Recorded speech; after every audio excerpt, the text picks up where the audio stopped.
0 win against Elite 8. So that was a really well played from them. That means Infamous are straight through to the live finals, and whoever wins between Impunity and ASN will also go straight to the live finals.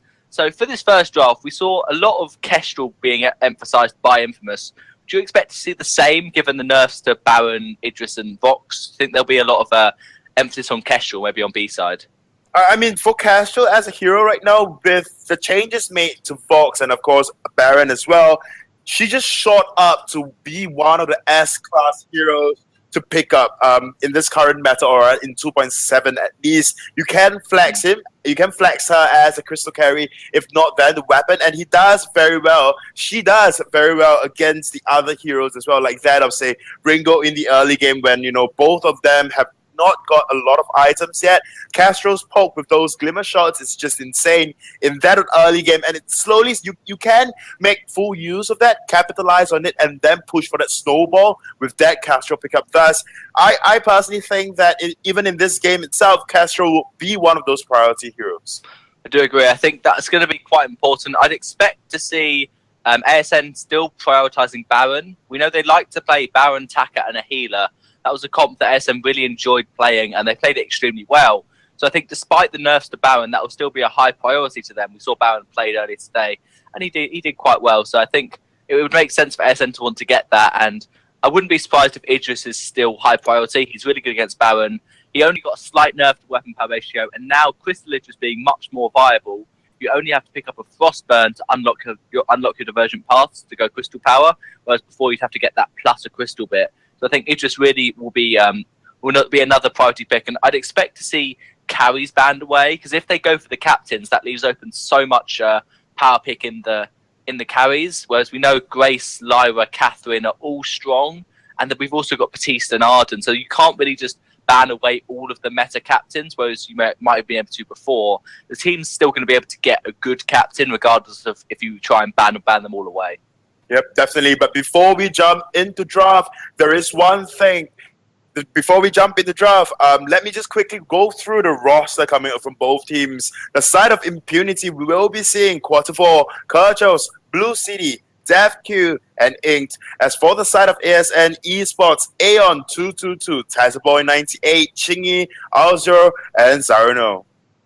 That is the roster for both teams.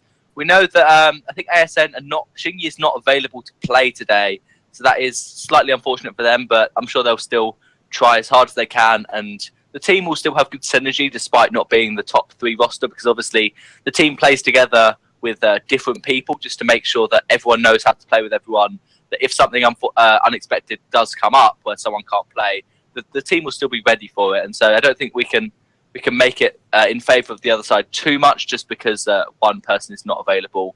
And I think we saw Catherine play extremely well. We saw Echo as second item, as well as that on Grace. And I think the Catherine's going to be picked up pretty early on, and I highly doubt that Catherine Batiste is going to be let through, because we've seen it a couple of weeks ago that when Catherine Batiste was let through, it was pretty much uncounterable. So I think if one of them's picked up, the other one's almost definitely going to be banned by the enemy team. Yep, if not, then Lyra as well. We've been seeing a lot of emphasis on that Lyra, especially in that of the first game between Elite 8 and Infamous, when, Infamous is constantly banning out that Lyra, if not just allowing it through to themselves and themselves only. So that is one thing we can note on, is that Lyra being picked up. Whereas for Grace, the side of Elite 8, constantly for 3 matches, they have been picking up that Grace, but not used to a very consistent extent per se, although I constantly say that with that Grace and of course her divine intervention, she has got a lot of outplays opportunity that comes up for her, especially since if you can echo that divine intervention, and on top of that as well, and if you said it as well in yesterday's matches, that Grace picking up that Shatter Glass gives her more heals, but a lot of times the heals is just single target, whereas if you do go for that echo, then you can heal up 2 targets at once, or rather not at once, but in 1.5 seconds in servo. So that is one thing that we must note on as well. The captains will play a big part coming into draft. As we know, Quarter 4 is a shot caller for the side of Impunity, and he personally really enjoy that Lyra, that Catherine as well. Sometimes bringing out that Lance, if not recently, within the championship, or rather in the Vainglory 8 series as well, we've been seeing a lot of Grays coming up from Quarter 4. And there is one thing we must know, and quite interesting as well, when Quarter 4 do go on that Grays, he doesn't build at all, or, you know, if memory do not fail me at least, at all an Echo. So it's quite interesting to see what Impunity can bring to the table, especially since Chingy on the side of ASN Esports, like you said, will not be available for this playoffs. Yeah, I think he does like to go Grace, but not generally with an Echo. Most players like Echo just because, first of all, it gives you a second heal, but it also gives you an extra Holy Shield, which gives the 40% damage reduction from all sides. And that, when someone's trying to dive you, maybe the enemy's got attacker who's trying to dive in and execute you. If you've got a Holy Shield to provide 40% damage reduction, and then you're going to be healed at the end of it, it pretty much forces him to not kill you, because they won't be able to through the shield. And then if they try, you're going to get healed up and be able to turn the fight around pretty quickly. I think that's why Elite 8 focused on Grace so much, and it's going to be similar today unless Grace gets banned away. She's very likely to be picked, because the nerf to her movement speed and heal wasn't quite enough to just take her completely out of the meta. She's at being a healer and having such a bigger heal than Adagio does. See, it's very similar to Lyra's, but those two heroes are so similar. I think Grace is going to kind of always be in the meta as long as she has a significant enough heal for teams to go, yeah, we'll first pick Grace, and then we'll be in a good position for this draft. Yep, definitely. And the player to watch, of course, coming up from the side of ASN Esports, I must say it will be Aeon222 on that carry role. Aeon222 recently have just shown that he can carry, and carry very, very hard, even when Chingy is playing as a jungler. Chingy falls off because Chingy likes to play the heroes that doesn't do very well in that late game, and Aeon likes to pick up that Ringo. If not, then Castrol and Celeste, or even Baron. We've seen Aeon222 on a lot of Barons within the Vainglory 8 series for Southeast Asia, and he has been playing very, very well on those heroes. Of course, there is one thing, and that is the rotations coming up from ASN as well, and a lot of times they are not quite on time, timely with their rotations at least, and Impunity can really just take advantage of that. We've seen in one game Impunity going up against Infamous, when Impunity just took a cheeky turret away from Infamous because Impunity just had that better rotations in that of the early game. And I personally think that, you know, the strats going into Impunity, a lot of times it doesn't quite get pulled off, but if Impunity in this best of 5 series can pull off, you know, the team comp they have in mind, and if not, then they can capitalize on the weaknesses of ASN Esports. Impunity might just go through 3-0 against ASN Esports. However, we cannot deny the fact that ASN Esports is still a strong team. They once beat Infamous and starving them out before for the live championships in Manila. So ASN Esports still a very strong contender. Yeah, I think Impunity are definitely better with awareness and rotating as 3. ASN sometimes get caught up, but maybe that's going to change with Shingy not being in the jungle. Maybe the team are going to stick more together, but we're only going to find out when we do head into the game and see what ASN are going to go for, whether they're going to try and be aggressive in the jungle to try and force Impunity to either miss lane, farm, or let their jungler be snowballed, or if they're just going to try and rotate as a 3-man team to try and not get caught out. But obviously that's not the most gold efficient way to rotate. So it's really a trade-off between getting as much gold as possible to farm up and not letting your team get caught out and ganked by the enemy. Yep, there is one thing we must note from Impunity as well. Quarter 4 did made a statement, and quite a bold one, in fact, that they are very confident that they will make it into live championships, as they have secret comms under the belt. And let's see if they will pull this out as we head on into draft. We are now into the draft for the first game. So Impunity very confident in their ability to win this. Putting out that statement means they're going to be under a lot of pressure to perform and to try and snowball ASN pretty convincingly. And so they're looking about their first ban. We said we expected it to be one of those carries. It's actually going to be a glaive. So that's taking away one of the flexible picks that ASN could go for. And I'd expect to see one of Lyra, Catherine, or Grace. But but they could just go for the Idris as well. That would work for ASN. Definitely, the Idris being banned out would work for ASN, but it gives rise to that Baron for the side of Impunity. So that is one thing you must think of. Although Baron saw a slight change to his kit, and of course, maybe it's a bug change or a bug fix, but Idris, like you said, will be banned out against that of Impunity. Impunity have got a lot of options open for them now. They will be settling for that Batiste as their first pick.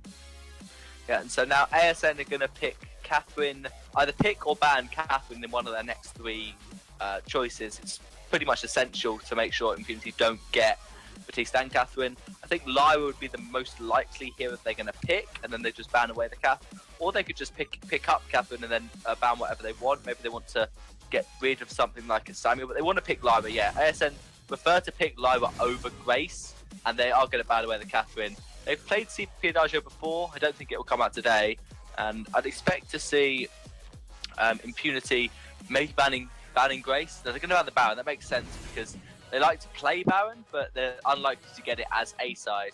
And now ASN can pretty much pick what they want. They could go for something like a Kestrel. We said that's really strong, but what do you think, Shuria?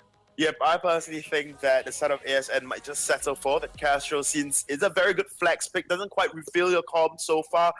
As with Impunity, picking up that Batiste as first pick, do not reveal your comp because it is such a reliable flex pick as well. So let's just see if ASN Esports will just pick up the Castro, and we were right. They are going to go and settle for that Castro, a very strong laner weapon power carry in 2.7. And of course, on top of that as well, you can flex her into that jungle role as a CP carry and will be equally strong like Spaghetti showed us in the first game. I'm guessing Jordan's going to be quite happy that Sky has been picked up by Impunity. That was not expected at all. Catherine's not been picked. I think Impunity, they like Kestrel, they like Baron, and they like Idris Taka. But all of that was not possible. Kestrel picked, Baron banned, Idris banned, and they're going to go for a Fortress Sky. So this looks like it's going to be maybe Double Crystal is the most likely scenario. I don't think... I don't think that they're going to go Weapon Power Fortress or Weapon Batiste in lane. Yeah. In fact, I'm going to call it Weapon Batiste in lane. It's going to be Jungle Crystal Sky and a Roam Fortress. That's what I'm calling now. And they should counter it by going something like a Ringo. That would work great against this Sky and the Batiste. Yep. I mean, looking at the comp coming up from the side of Impunity, they have got a lot of options open up for them. If they are going to go for that Weapon Power Batiste, that I personally do not know, but a weapon-powered Sky might be something that it might think of and about. And of course, with the Crystal Batiste and on top of that Fortress as the captain. Whereas for the side of ASN Esports, that might work as well. That might work as well. Yeah, but for the side of ASN Esports, they kind of ran through their time now. So let's just hear it from production as to what they are going to pick for their last pickup going up against a comp of Impunity. Yeah, I still think putting that Kestrel, even though Fortress is fantastic against Crystal Kestrel, I think Weapon Kestrel would be alright, but then what are you going to put in the jungle? I guess you could go Celeste, but I don't think it would be a good idea. I think Weapon Ringo and a Jungle Crystal Kestrel would work absolutely fine against this comp. Ringo's really good against Sky, and Ringo will work well if they decide to go Weapon Batiste as well. And we're finding out that Ozo is the last pick, so they're going to make that a Weapon Kestrel. Ozo does well into Fortress. He's kind of countered by Batiste. If you get the Ordained, Ozo has so much movement that he has to try and get on top of you. But it could work really well. Fortress has mortal wounds, but Ozo's good against Sky. And if Fortress uses his ultimate, that gives 3 wolves for Ozo to bounce on. Yep, but we must understand and so I cannot deny the fact that Batiste is still on the table for the side of Impunity, which means if Ozo do try to jump in onto that Sky, which I think maybe that Weapon Sky, then Batiste can drop that Ordain on that Ozo, stunning him out. So there is one thing, I guess for both team comps, I'm just looking at it, from a draft point of view, I must say, ASN Esports Com just looks slightly better as compared to the side of Impunity. Granted, a lot of powerhouses, or rather just one powerhouse coming up from the side of Impunity, and that would be the Batiste. And of course, Fortress being a very niche hero since 2.4. Might do well against the comp coming up from ASN Esports, but of course that Lyra would prove to be quite a hassle to deal with, especially with the sustain that Lyra can provide in that early game. I certainly agree that ASN have a much more meta composition, despite having Ozo. It's obviously with a healer, so he's going to get that Carney Luck perk and be pretty okay with in terms of sustain. But Impunity, they must have practiced this. It must be something that they've thought of in some theory crafting and are just happy to try and pull it off. Again, we don't know what's going to happen. I'm calling the weapon Batiste, you're calling a weapon Sky. The most likely thing is they're just going to go double crystal power, maybe with a lane Sky. But yeah, with the changes that Sky's Aura Barrage has such a low crystal power scaling now, this may be a buff to weapon power Sky, because obviously her lock-on damage got increased. Yeah. So now when you do a lock-on weapon power for Barrage, it may do considerable damage, whereas before it just didn't. So that is definitely a possibility, and we're going to see if Impunity have prepared this weapon power Sky and how it is going to work, because obviously weapon Sky was just nothing compared to what Crystal was, and now with Crystal being worse, we might be seeing weapon.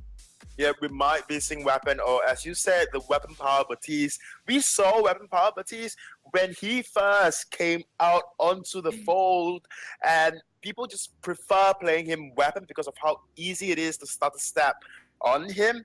But, you know, after a few patches, Batiste being on that crystal carry just came out more relevant per se. But we do see the players being locked in at this point in time, and we do see the weapon power Sky coming out from DevQ. But then again, it might just be the players fooling us at this point in time. But as we jump on into the fold, and of course we can hear from iRequest Duo, the ex-Sky main.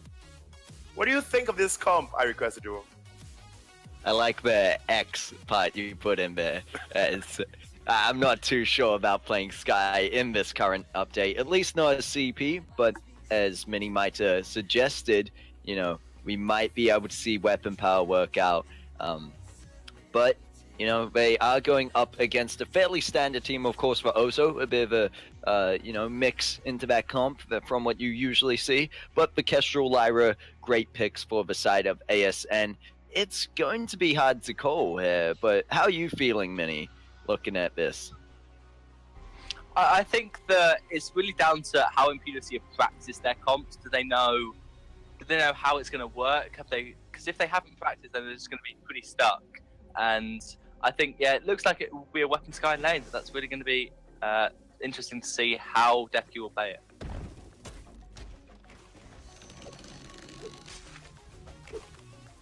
Yep, look, we see Impunity being a bit aggressive here. They are going to take away some farm early on, and I like the way they're playing this against a team that the Ozo is just sticking around in the backline. Doesn't want to jump in just yet, obviously wants to build up a few items before going in to those kind of fights.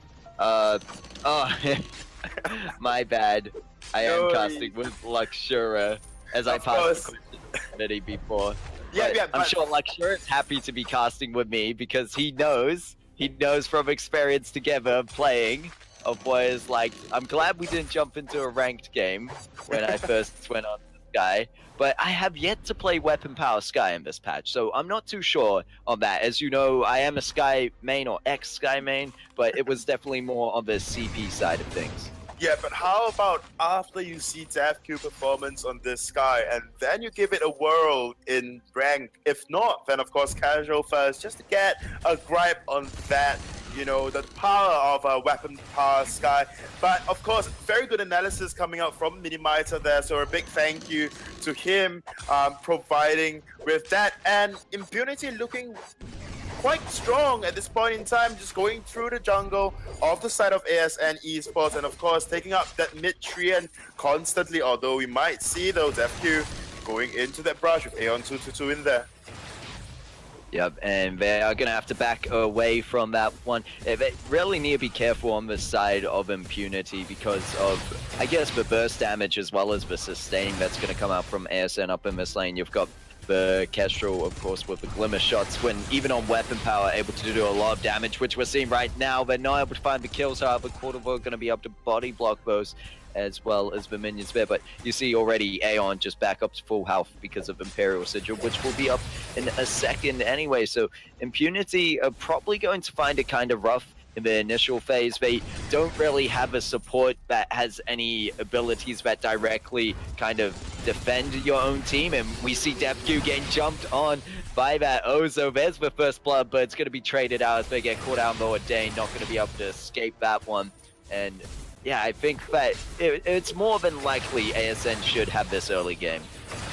Yep, it's either that and the sustain part, it's really the big part of what is going for the side of ASN for this early game, like you mentioned. Zarno on that monkey, I mean, Ozo is just really good with the sustain, especially in the early game. And on top of that as well, we have got Tazaboy on that Lyra, can provide the extra sustain with that Imperial Sigil. And of course, we did see though, because of the sustain, DevQ have got nothing against Aeon 222 on this Castro in that early game. On top of that, Quartervore did pick up that Dragon Blood contract and not that Iron Guard contract, although we do not see a lot of an awful lot of aggression coming up from Quartervore on this Fortress. But in the late game, I guess Fortress does it very well for the side of ASN, for the side of Impunity, especially when Fortress can just pick out Aeon. Yep, and you see that Fortress is going to go in there, but going to be turned around straight away by all the damage coming out from Aeon, as well as that sustain there, just standing there in the Imperial Sigil, able to heal up and pushing Impunity back out of this one. And you're right, the only way they can really punish the side of ASN is if they overstep and they're able to land Ordained. At least in this early game, that's the only hard CS ASN have in their favor right now. Quartervore just trying to jump in there, being more of a nuisance, if anything. Body blocking a few shots, of course, for the team.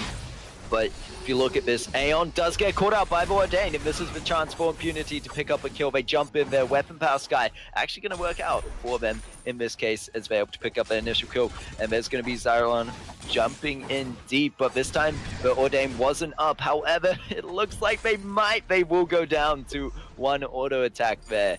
And you can see now Kestrel picking up that Sorrow Blade as a first item. And I'm sure more than likely DevQ on this weapon power Sky going to do similar, as they are sitting on 1,700 gold.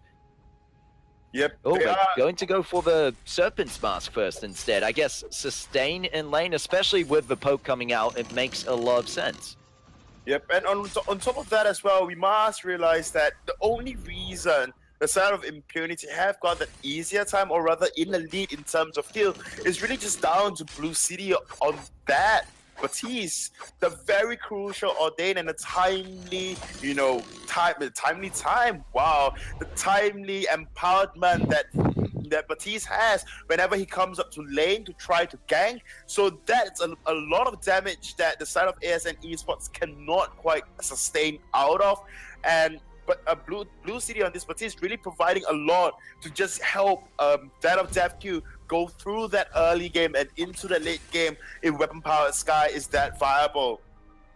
Like I said, this is the first time we've been seeing this weapon powered Sky played since a very, very long time, an awful long time, in fact, and we do not quite understand yet the power of Sky. But we see Tazaboy getting caught out with Ordained. There's the death from above, and they're going to be able to pick up a kill.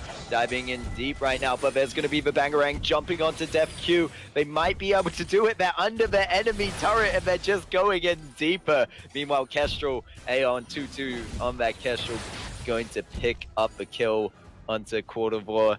Like, you can see these teams so even right now, but I'm really impressed with how Impunity are playing this one. I thought more than likely ASM would have a great early game against Impunity, but you can just see how well they chained the CC, especially after DevQ Heem at level 6 was ready with the death from above that came out right after the Ordained. Tazaboy had nowhere they could run, and is just well played by Impunity. Obviously expected from one of the top teams in Southeast Asia. So great to see a pretty even matchup so far. Yeah, I mean, they are even in terms of point standings as well, with Impunity at 30 points, and of course ASN Esports just slightly rubbing shoulders with their older brother there at 28 points. So honestly, coming into this game, I do not expect any less from ASN Esports, but we do see a Bangarang going Hold on that to for the a second. Yep, Vainglory going on to Blue City. They're going to try follow through with it, but there's going to be the Fearsome Shade. Meanwhile, Ozo's caught out in the Ordain, not going to move anywhere, and it looks like Impunity just going to back out this one. They know that they're kind of the man advantage down after Portavoy tanking a lot of those shots, but ASN might just decide to go for the push onto the turret here. There's no Fearsome Shade for another 40 seconds. It could be successful, but they don't have the minions ready with them now. There's going to be Attack of the Pack coming out from Cordova. They use the Bright Bulwark to try counter that, and Ozo actually getting stunned out, I believe, from the Ordained as Blue City returns to the fight. And there's going to be Ozo jumping in once more, but they need to be careful not to go in too deep because Blue City is going to have Ordained up in a second. They use it. They're going to get the stun out. Oh, gets blocked, actually. And now ASN on the run. They need to be careful. The active camo is flared out. This fight just so back and forth between these teams can go either way right now. Both teams looking for a win here. There's Tezza Boy with the Arcane Passenger. Needs to be careful. Walks back into the death room above. Is more than likely going to fall to the sky as they pick up a kill. And now the double kill after Blue City finally getting that Fearsome Shade up. That fight going on a bit too long for ASN. And now DefQ might even go for the triple. Do I have to become a weapon power Sky main? Oh, they get the kill, but they die for it. It's going to give them the ace, enough to take this initial turret, I believe, for Impunity. But it's great to see that weapon power Sky's working out. Yeah, I mean, I'm quite in shock myself. Don't get me wrong, when you are casting that Bangarang, do come through. Yep, so hold your shock for just a second because it looks like ASN trying to turn. But one shot, one kill, not going to miss, but look how long Blue City is able to stay in this fight. He has the sustain, but so does Ozo. It's going to be a trade out once again. And you can see how these teams are playing so evenly, but of course Impunity with the edge a bit more, able to get that initial objective, the first turret. That's a beautiful death from above, going to zone out the whole team of oh my lord, of ASN, but these teams are just neck and neck at it. I did say, except for ASN losing out an objective, in terms of kills, yes, it's slightly in favor of Impunity, but they're really going back and forth, and I won't count ASN out of this one yet. Yeah, but I mean, at the end of the day, it's really just down to Blue City and a lot of setups coming out from Blue City that only allow DefQ to just, rain damage on this Sky. And we do see an interesting thing as well. I guess there's a reason why you pick out Sky as a weapon carry, and it's because it's so hard to get hold of you. Because of how well and how mobile you are as hero as compared to the other weapon carries at this point in time. So I guess that's the reason why Impunity settled for Sky as a weapon carry and not, say, like a Ringo or a Fox that we saw item changes made to him as well. So honestly, Blue City on this party is playing relatively well, or I must say very well. Although just looking at KDA alone, you would not agree with me, just sitting at 1 kill and 7 assists. But at the end of it all, without those setups coming out from Blue City, it will not quite work out. Zarono, however, on that little monkey, on that circus monkey, not doing very well for himself. Although we did say pre-game that he does relatively well going up against a Sky and of course a Fortress. But Fortress did shut him down, or does shut him down with that mortal wound, just stunning out his healing from Carney's luck. And on top of that, Tezza Boy in one of the fights did go in with an Arcane Passage, ran out of energy, or even not enough energy to just pull off that Bright Bulwark for that engage. So a very poor engage coming out from ASN Esports that allowed Impunity to just score that turret for themselves. So that is one thing that ASN Esports have to keep in mind. If they are going to go through for that engage, go in with that engage, make sure that everyone else has got energy. Make sure that Tezza Boy has got energy for the Imperial Sigil, has got the Bright Bulwark as well, because we do see though at a set of Impunity, all three up in lane, they might be looking for something. Yeah, they might look for a rotation down. They use Pledge spot out all of ASM. There's going to be the death from above, not catching them out this time. They do have the Crystal Sentry on their side. Fearsome Shade was used to push away ASN, but they're going to just decide to back in this situation? Perhaps not. There's the Imperial Sigil to keep Aeon nice and healthy, able to rotate back up to lane. But whatever ASN do, they really can't give up another turret this early on. So they need to be careful of the lane right now as pressure is being put down from the side of Impunity onto Aeon. He is the main target. Meanwhile, Ozo trying to do what they can on the back line. They're going to go in with the Bangarang on Sky, but there's going to be Ordained. It will catch them out. Actually getting blocked, and they're able to pick up the kill onto the Fortress. But Aeon moving around the sidelines, looking for the shots. And meanwhile, Zarano just so long able to survive in there. And it's going to be Sky cleaning it up. 18 stacks, 19, 20 on a breaking point. This Sky is just impressive indeed. And wow, I'm not a weapon power Sky player. And I never really liked the play style, but I might just have to suck it up because right now, this is where it is for Sky. This is, I believe, where Sky might be able to actually find a place in the current meta. If Sky's able to bring a fight like this to Kestrel, of course, getting caught out, did stay in the enemy jungle a bit long there, and the MVP obviously being Crystal Sentry. That's right, Mending Miner, going to help out there, secure that kill.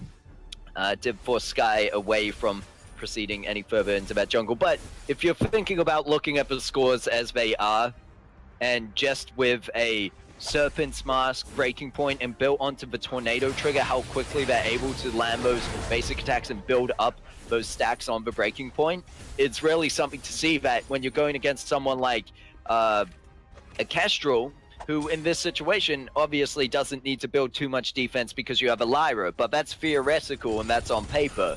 But when this is happening and you just see how, while they're just going toe-to-toe, if not being better than these most, meta-picked laners, it's really something interesting to see here. So I'm glad that we did get to see DefQ play this weapon power Sky, and they didn't try go for the CP. Yep, and on top of that as well, Quarterfall on this Fortress really helps out with that chase that Sky kind of lacks, but Bangarang will go in. Yep, it's going to be Death from above following through, and there's some shade to try push away ASN, and there's going to be the skill going down onto Kestrel as they get caught out in the Ordained as well. And now they're all on top of Zaranel. There's nothing he can do. They're not even worrying about Tezaboy because they know that they'll clean them up for dessert. Picking up the ace, Impunity, moving strong on to this anchor turret already. Almost 15 minutes in. They'll be able to take this one easily with aced up minions. 7 seconds until Aeon is even up on the fold. And they can just turn their attention to Kraken now. Probably looking for a fight before Kraken, however. But if we look at Impunity right now and how they're doing, 15 to 8 kills, 34 points, and make that 35k gold now as they pick up the Crystal Sentry over to 32k. It's a slight gold lead. ASN can still be in this one, but right now, in terms of how the fights are playing out, Impunity generally all on top of this. I was a bit worried with Quarterfall not being able to protect his laners, as we saw in the early game. A lot of pressure in the lane going down onto DefQ. But right now, they have the advantage. They're being able to play aggressive. There's no need to technically protect them. And they're just jumping in and kind of causing chaos, as we see right now. There's going to be the death from above. Waterwall jumping over the wall. There's some shade once again. Just such a beautiful combo as they push on through the enemy team of ASM. That's going to be Sky picking up a double kill and moving their way onto a triple kill. DefQ. I love you, man. I love you. Just, it's amazing. Okay, besides... before you actually get all aroused over the Sky, I'll just put it out there, yeah? It's really down to the teamwork and the team comp that, came out from the side of Impunity for this Sky to work. I must put it out there because I don't think as a Sky, if you are going to run any other team comp that has no support, the Sky would quite work out. And like I said, a lot of it really just goes down to Blue City. And of course, Quarterfall on that Fortress being able to set up for that Sky. So just hold your horses, and I really mean that stallion of yours when we go into this fight. And we're going to see that again. Isbor then comes through. There's some shade with so much range, able to hit Aeon over and actually managed to pick up a kill onto Tezaboy for them. Meanwhile, Zarano in the jungle, not sure what he's doing there. I'm really not sure. Looks like he's going to back now to get split off from the team from that initial engagement, I believe. And Aeon is still up. They tried to put active camo down. They are able to get the stun, but they need to be careful from the depth from above. They're so cornered right now. DefQ just going to Surrey strike over them. Blue City trying to use Fearsome Shade, but is going to miss Zarano. Quite a hard target to hit as he's jumping around everywhere. And Zarano doing work right now. He's going in deep. He's going to have the support of Lyra with that Imperial Sigil and will be able to pick up. Oh wow. Supports game there. Kill secure. Denying Zarano from his unofficial triple, but there was just Zarano. He was able to really pull through with that one. Just being left unchecked, those broken myth stacks starting to build up. It shows that ASN might still have a chance here. They can save their Vein Crystal. They just need to be careful to obviously put down vision, as always, when your base is open in this kind of situation. And you see Boy buying all those scout traps right now. I just worry when it goes into these fights, if they get hit by Fearsome Shade, the team, and you were right about it, you said it earlier, of Impunity, the team comp they're playing in just has such good follow-up on that is really leading to their success. And even though I was worried about whether it worked in the early game, it's definitely pulling through mid to late, as we see right now.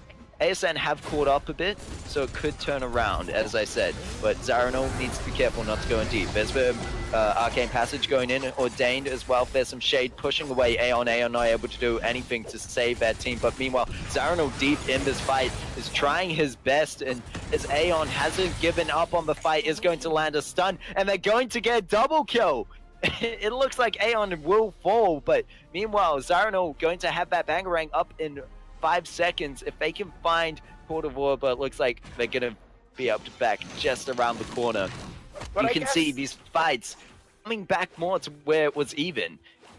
Yeah, but I guess the only problem with the current Sky build is that Serpent's Mask, Breaking Point, and of course Tornado Trigger. Firstly, it makes Sky's starter stat really, really funny. But that is not quite the point, is it? Because honestly, Zarano just in a 1v1 with quarter 4.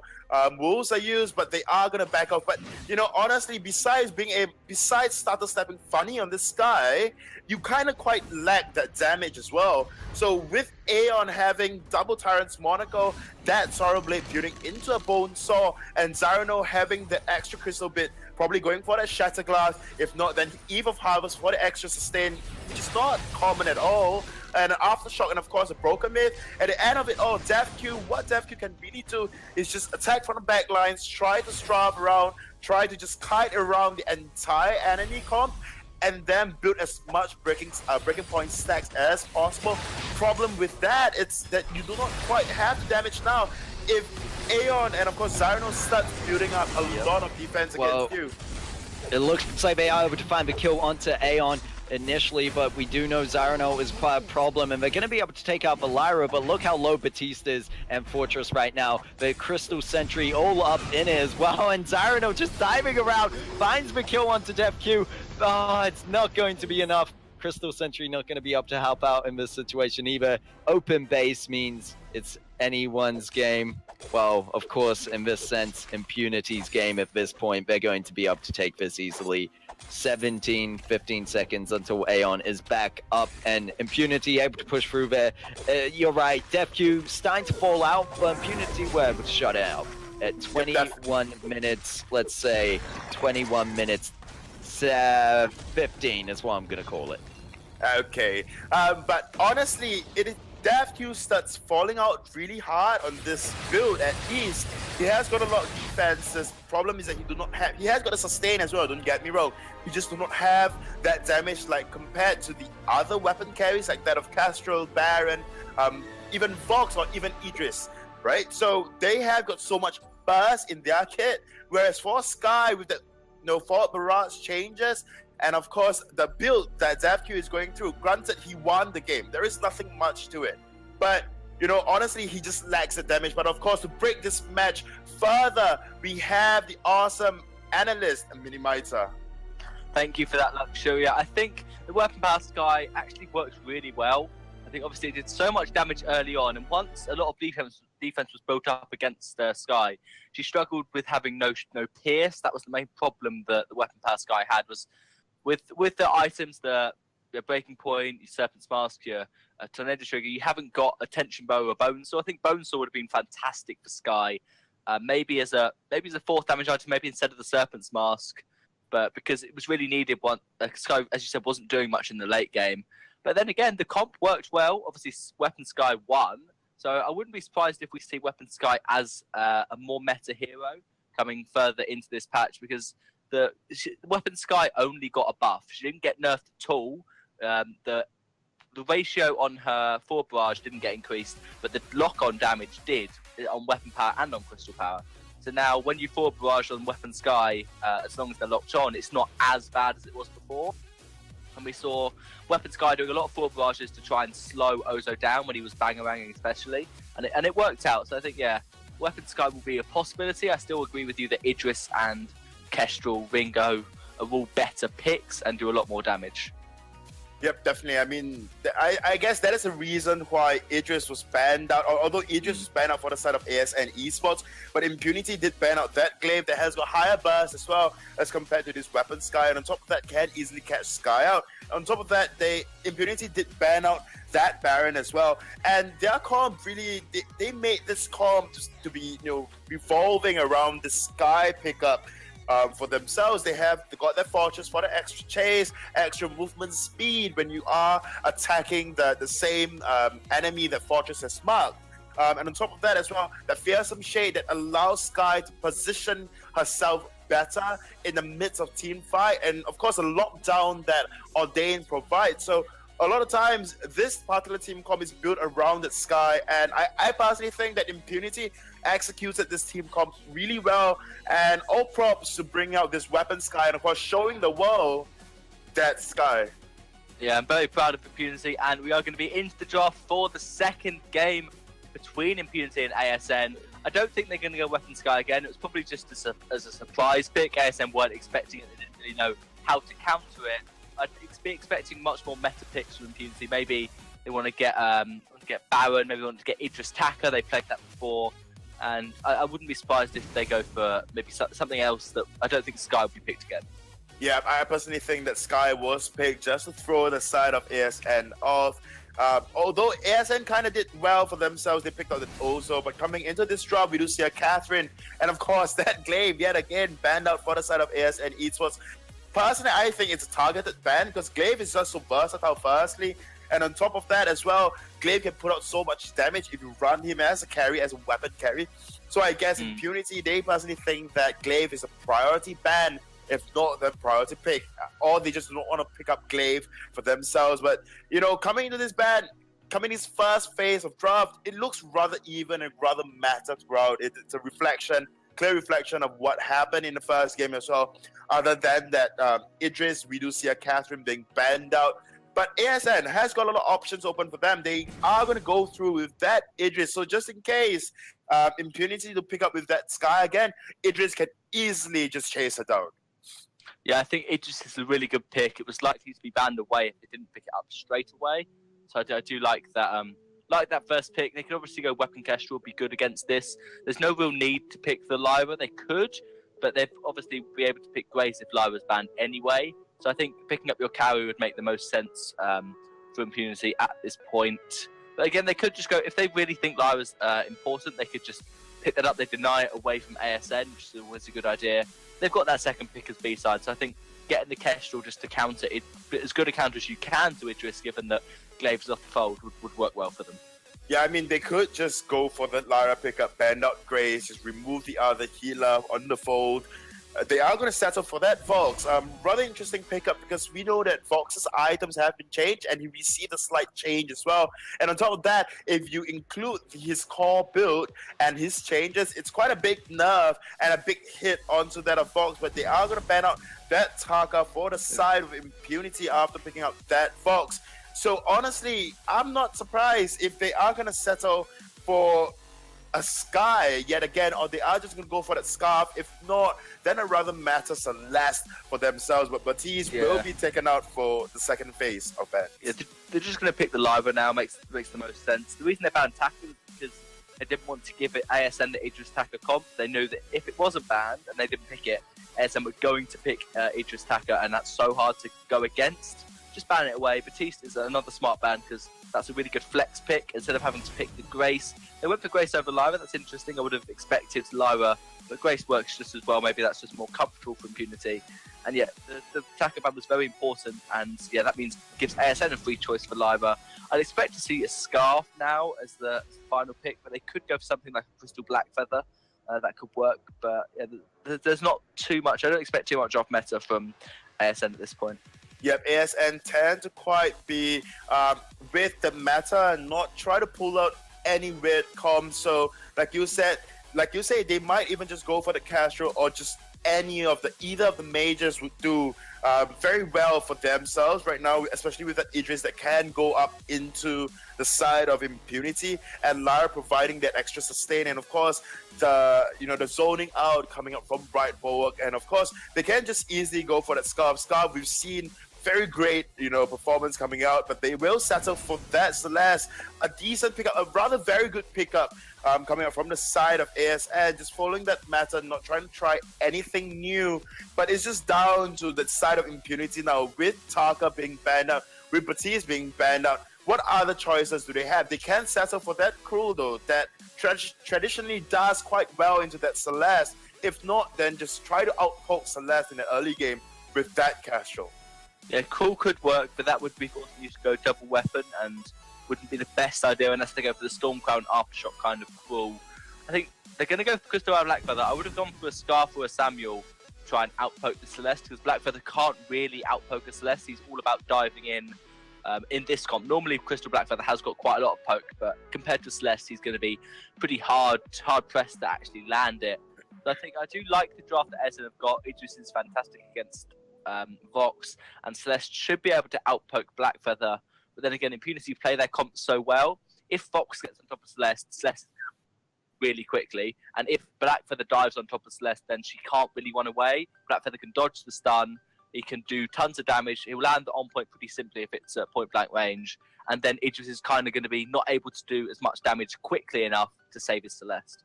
Yeah, but we've seen a CP Black Feather going up against Celeste in a 1v1, and burst-wise, Celeste definitely do come out on top.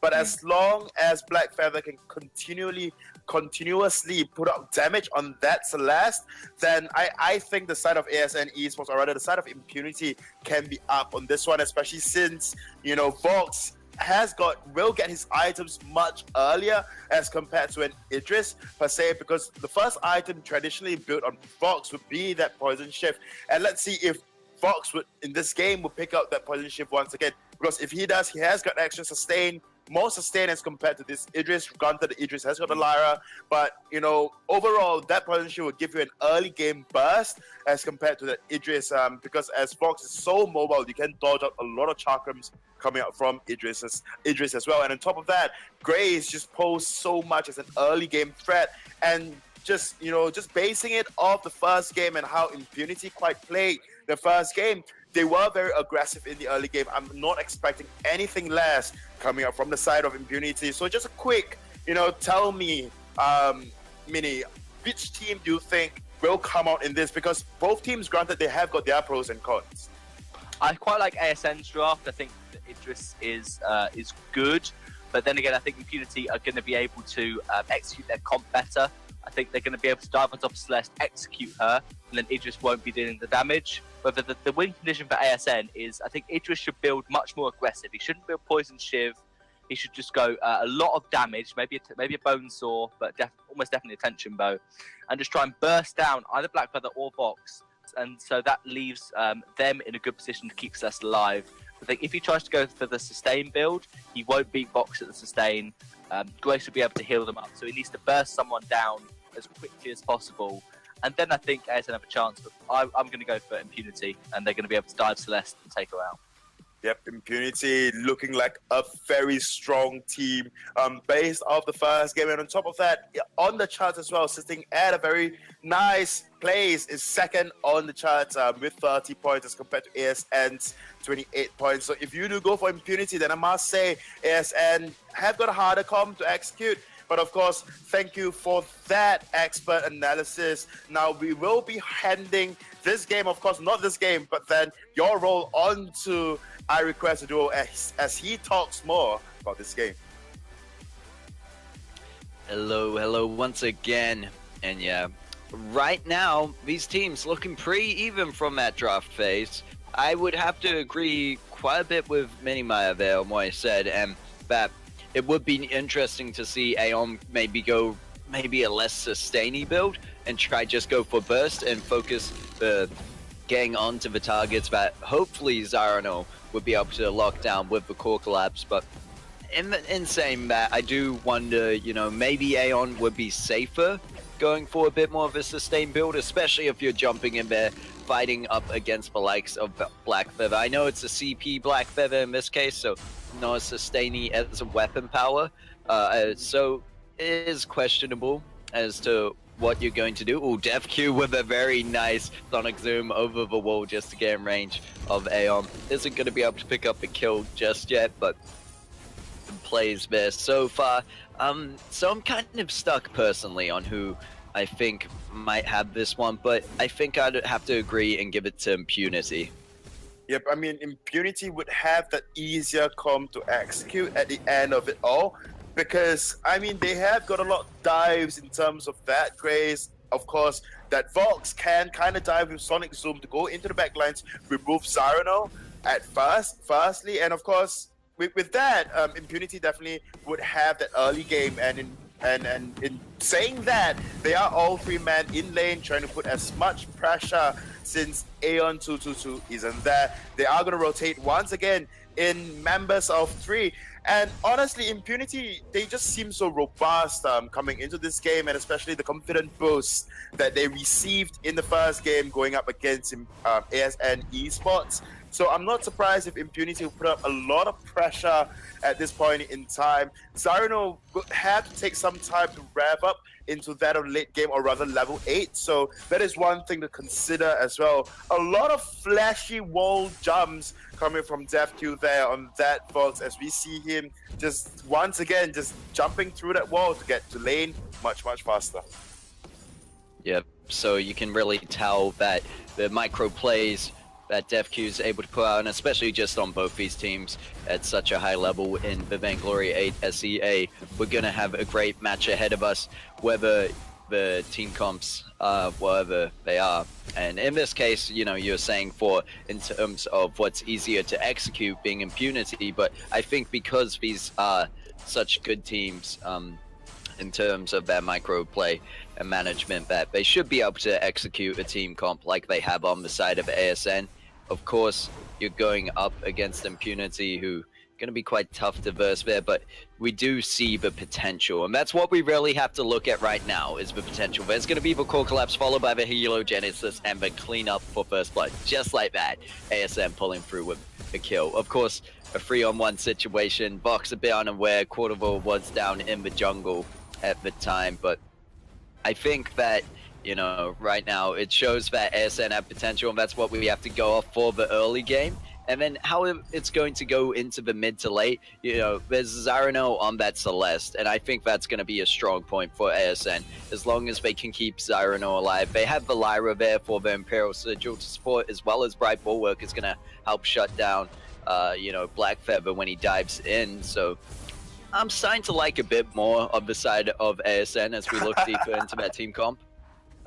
But there is one thing though, DevQ not going for that traditional sponsorship as first item and instead opting for the Serpent's Mask.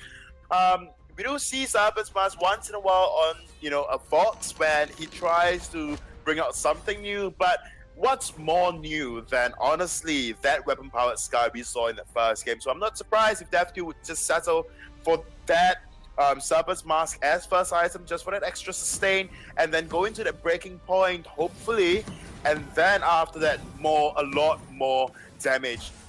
So if we think about that, then for the late game, DevQ would have much more sustain, but Aeon would have a lot more damage.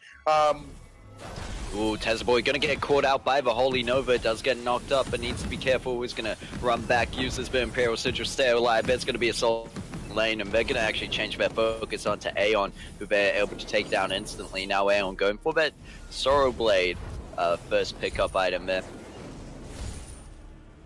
Yep, definitely. I mean, Sorrowblade is quite the go-to for an Idris at the end of it all, because you want to unlock the divergent path as soon as possible, and for gold ratio to the amount of weapon power it provides, Sorrowblade is just much more worth it as compared to picking up like double heavy steel and then 116 or 316 if I'm not wrong, but I don't quote me on that, but I'm pretty sure that it's much more worth it, that Sorrowblade ratio to its gold at least. But we do see though DevQ going for that Serpent's Mask and eventually building into the breaking point, and this is something that we saw a couple of patches back, this particular build up at least, with that Serpent's Mask as the first item on Fox, building into a weapon blade, and of course Swifty slowly into breaking point, grant you very good mid game into the late game.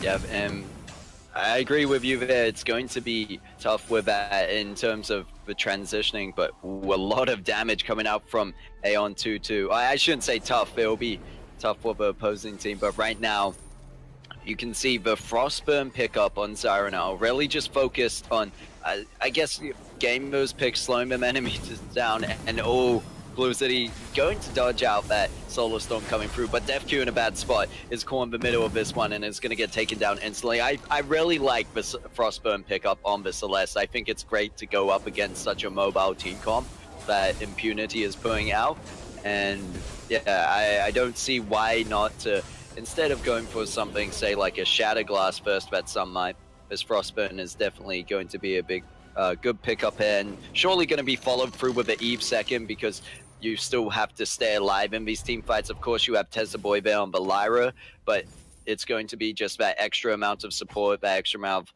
life steal and healing that you're going to get from that.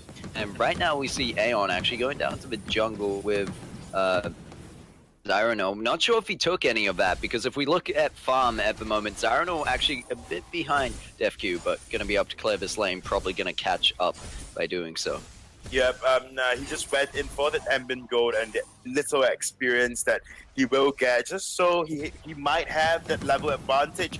But, you know, honestly, ASN Esports coming into the second game between, you know, them and Impunity, they are looking so much stronger. However, Impunity all three in lane trying to push this turret.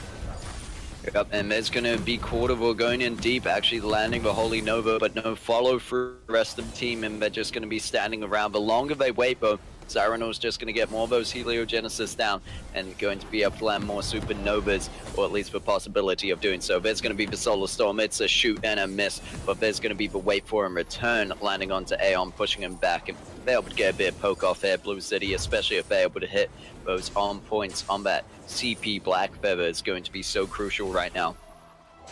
Tezzaboy getting very low with Blue City, and Blue City is really putting out that damage with that Shatter Glass and double Crystal Bit. Even Aeon, who they are going in for a duo.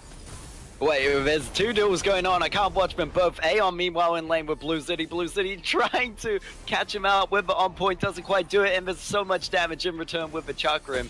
Meanwhile, Quarterville putting some pressure on Tezzaboy, who is quite low in the jungle with Zyronel, however, so they did have the man advantage in that situation. But meanwhile, there's been a lot of pressure up in this lane. There's going to be an early Divine Intervention onto Blue City.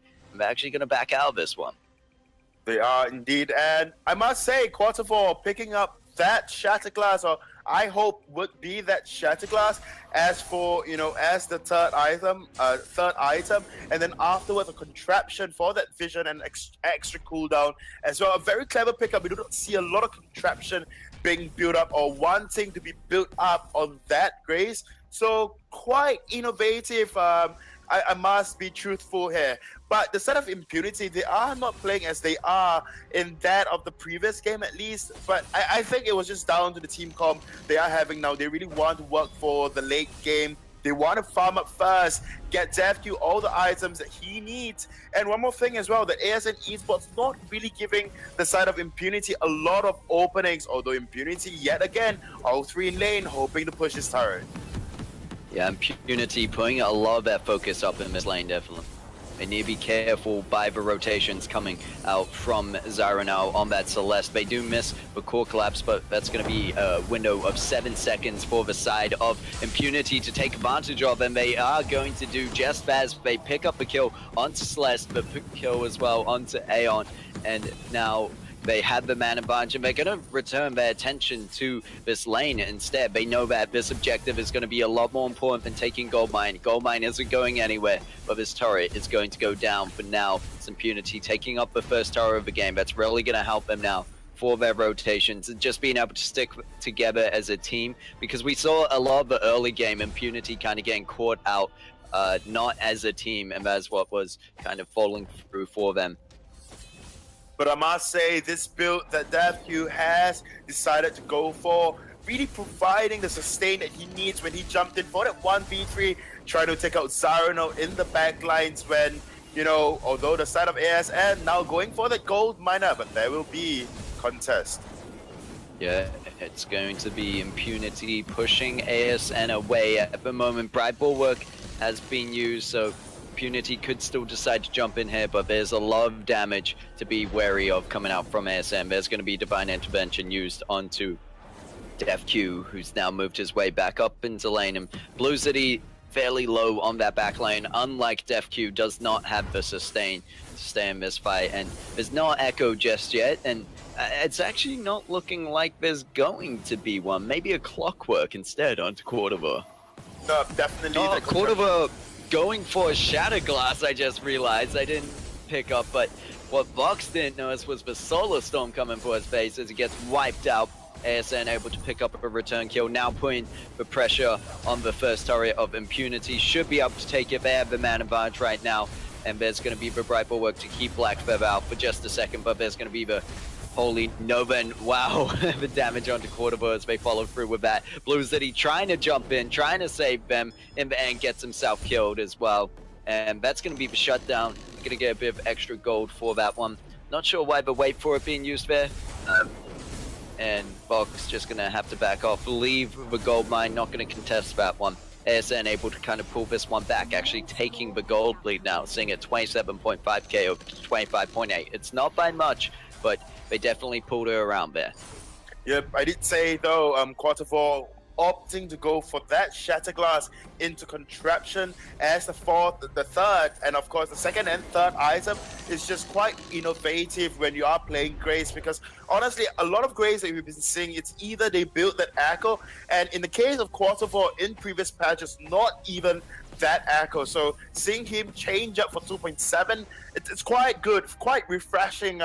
To be exact, going for the Contraption just for the extra cooldown is a sort of very good choice in terms of itemization, because you have got an extra cooldown, and on top of that, a lot of vision as well.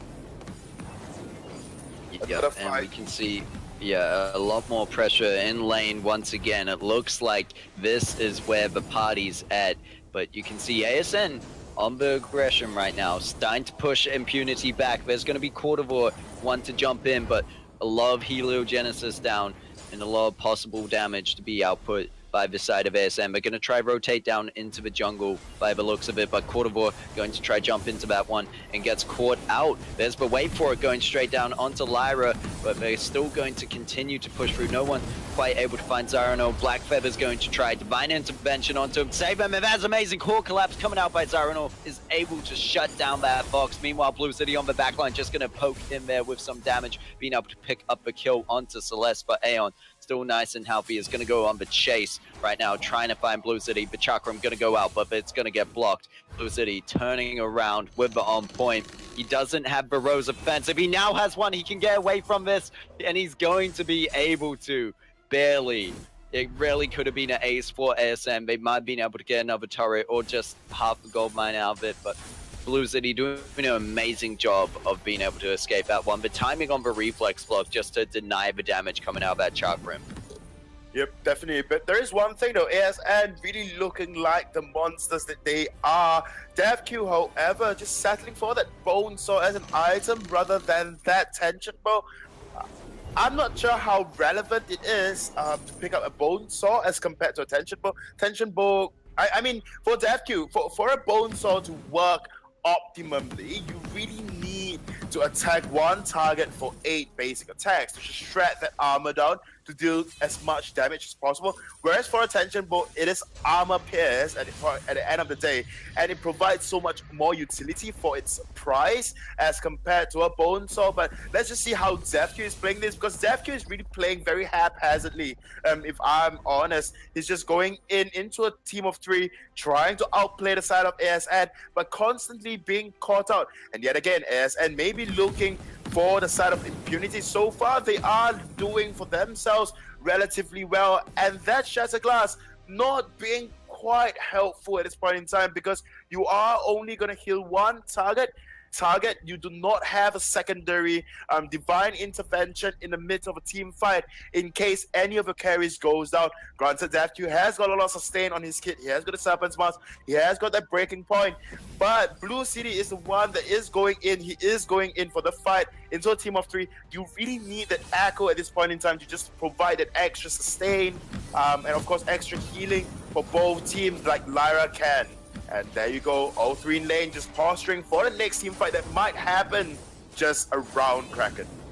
Yeah, ASN once again being the one showing the aggression first. They need to be careful that I guess team comp or positioning doesn't just get pulled apart by Impunity, as they are able to dive in there. And if any CC is missed, like the crucial core collapse coming out from Zarano, it could mean the team fight going over to Impunity instead. DefQ going for a fairly similar build to what we saw in the first game with that weapon power Sky picking up the Serpent's Mask breaking point, but this time going for a Bone Saw, wanting to break through some of that armor that is getting built up. Like Aeon has got the Aegis, and then working on that coat of plates. By the looks of it, you can see Atlas already built onto Tezza Boy, so a great item there to have is going to be up to slow down that box just a bit if it's able to land.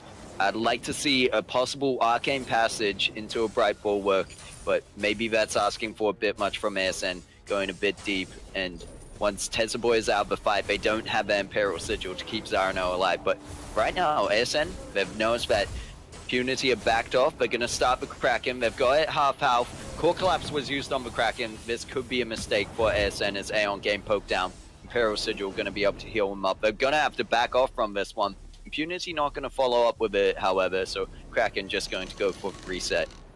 Yep, they are indeed. The side of Core Collapse used on Kraken proved to be quite deadly for the side of ASN Esports, as they really need that as a form of disengagement, if not then as a form of engagement itself. But ASN Esports, both ASN Esports and Impunity at this point in time will just reset, try to be infused before that next fight. However, ASN Esports definitely have got the upper hand right now, and they can choose to go for the Kraken as they have got the damage as well. ASN Esports, so just roaming around in the jungle, not being very decisive as to what they are planning to go ahead, as if they do not have a proper shout caller for their side. They are just dancing around with the side of Impunity. Well, it looks like a fight might break out here. Not quite. Both teams being cautious, knowing the next fight. We're 8 minutes 30, and the next fight really could mean Kraken almost game. I'm sure they'll be able to get a few turrets in. There's Tezza Boy going for the Arcane Passage into the Bright Bulwark. Doesn't actually find DefQ, and they're going to have to be on the run now by the looks of it. And I think that previously you saw ASN just roaming around in the enemy jungle a bit around Kraken Pit. They knew that if they went for it again, Impunity are already on the look. They have to take a team fight. They can't do the same strategy they were trying to pull off. They tried to sneak a Kraken. They got spotted out. Now Impunity are going to be very cautious about this. You can see Contraption and triple flares on Quarter War right now. So I think that ASN know they have to take this team fight. It's just about finding the right moment, finding Impunity caught out. There's going to be the Holy Nova wasted on Quarter War, and they're going to have to back out that fight. But now ASN not wanting to go deep into the enemy jungle. They don't want to get pincered by Box, but they see Box up in lane. This could be the call to go in. Zarano going to use those boots, but doesn't actually find anything right now. And this fight, it's not even a fight at this point. Both these teams just kind of, I don't know. I don't know what to call this. They're kind of, just no one wants around. to commit. No one wants to commit right now, and that's the problem.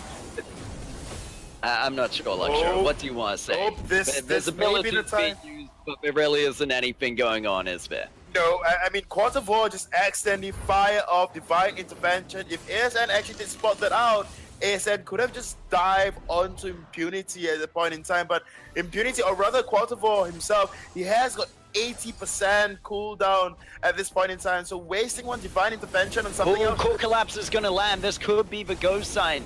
And it looks like they're going to go with it. The Heliogenesis are landing, but Grace is not the target at the moment. They need to get rid of this box, or the Black Feather. Core Collapse will land again, but this box, too tanky, able to sustain through that, is able to pick up the kill onto Lyra and onto Tessa Boy. But Aeon is the last man standing and is going to go through with the triple kill, proving big for the team. They were too focused on Zyronol, forgetting the threat that is the weapon power Idris at this point, who's going to be able to push on through to this turret. He has 25 seconds until Def Q's up. I'm sure they'll be able to take 2 turrets with this minion wave they have currently.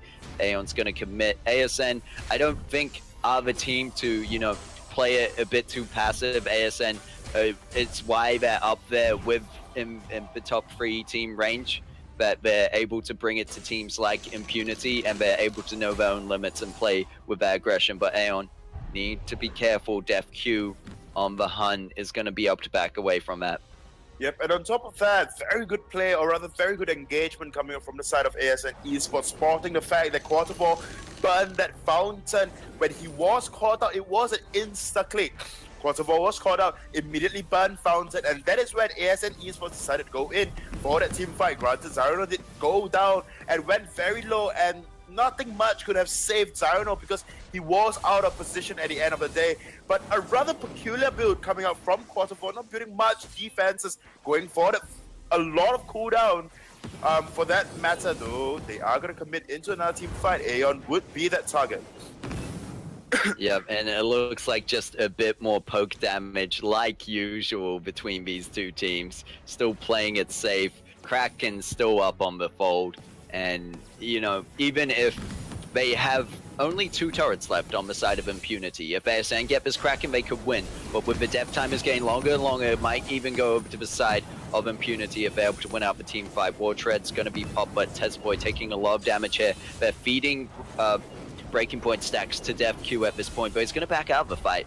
Blue Zitty actually going to be caught up in it as the Solar Storm goes out, and Blue Zitty going to be healed up by the Divine Intervention. Def Q going in a bit low. There's no coordination here between Impunity at the moment. ASN just breaking through the lines and following through, especially with that Imperial Sigil speed boost. Well, it looks like Blue Zitty doing a great job to just land the poke and keep them at bay. Quartervore going to jump in there. Blue Zitty misses the on point, and now ASN, they decide, okay, we'll just put the pressure on this Kraken, make them have to come to us, make them have to fight us, because Zyronol, in a very comfortable position here, is able to land the Heliogenesis. Divine Intervention was used, but Clockwork on Quartervore going to be doing a lot of work for their team, as Zyronol, however, going to be able to pick up a kill. I thought maybe they'd be able to get another Divine Intervention in there. Not sure why Quartervore jumped into this fight, however, as they're just going to be able to throw away their life. And the Ace only needed 3 seconds more until Def Q was up. And it looks like ASN going to go for the win with this one. They know that if they can catch out Def Q, who's going to run right to the entrance and find the rest of the team. Portal's going to go through, core collapse. Def Q's like, nope, I'm out. I'm going through your portal, getting away as far as I can. But meanwhile, Aeon is not going to let that happen, chasing him down. Def Q doing his best, however, to just dance and jump away. Doesn't even feel safe there. It's going to continue on all the way around, but I think it's too late. Meanwhile, Zyronol was left alone in the base with the Kraken.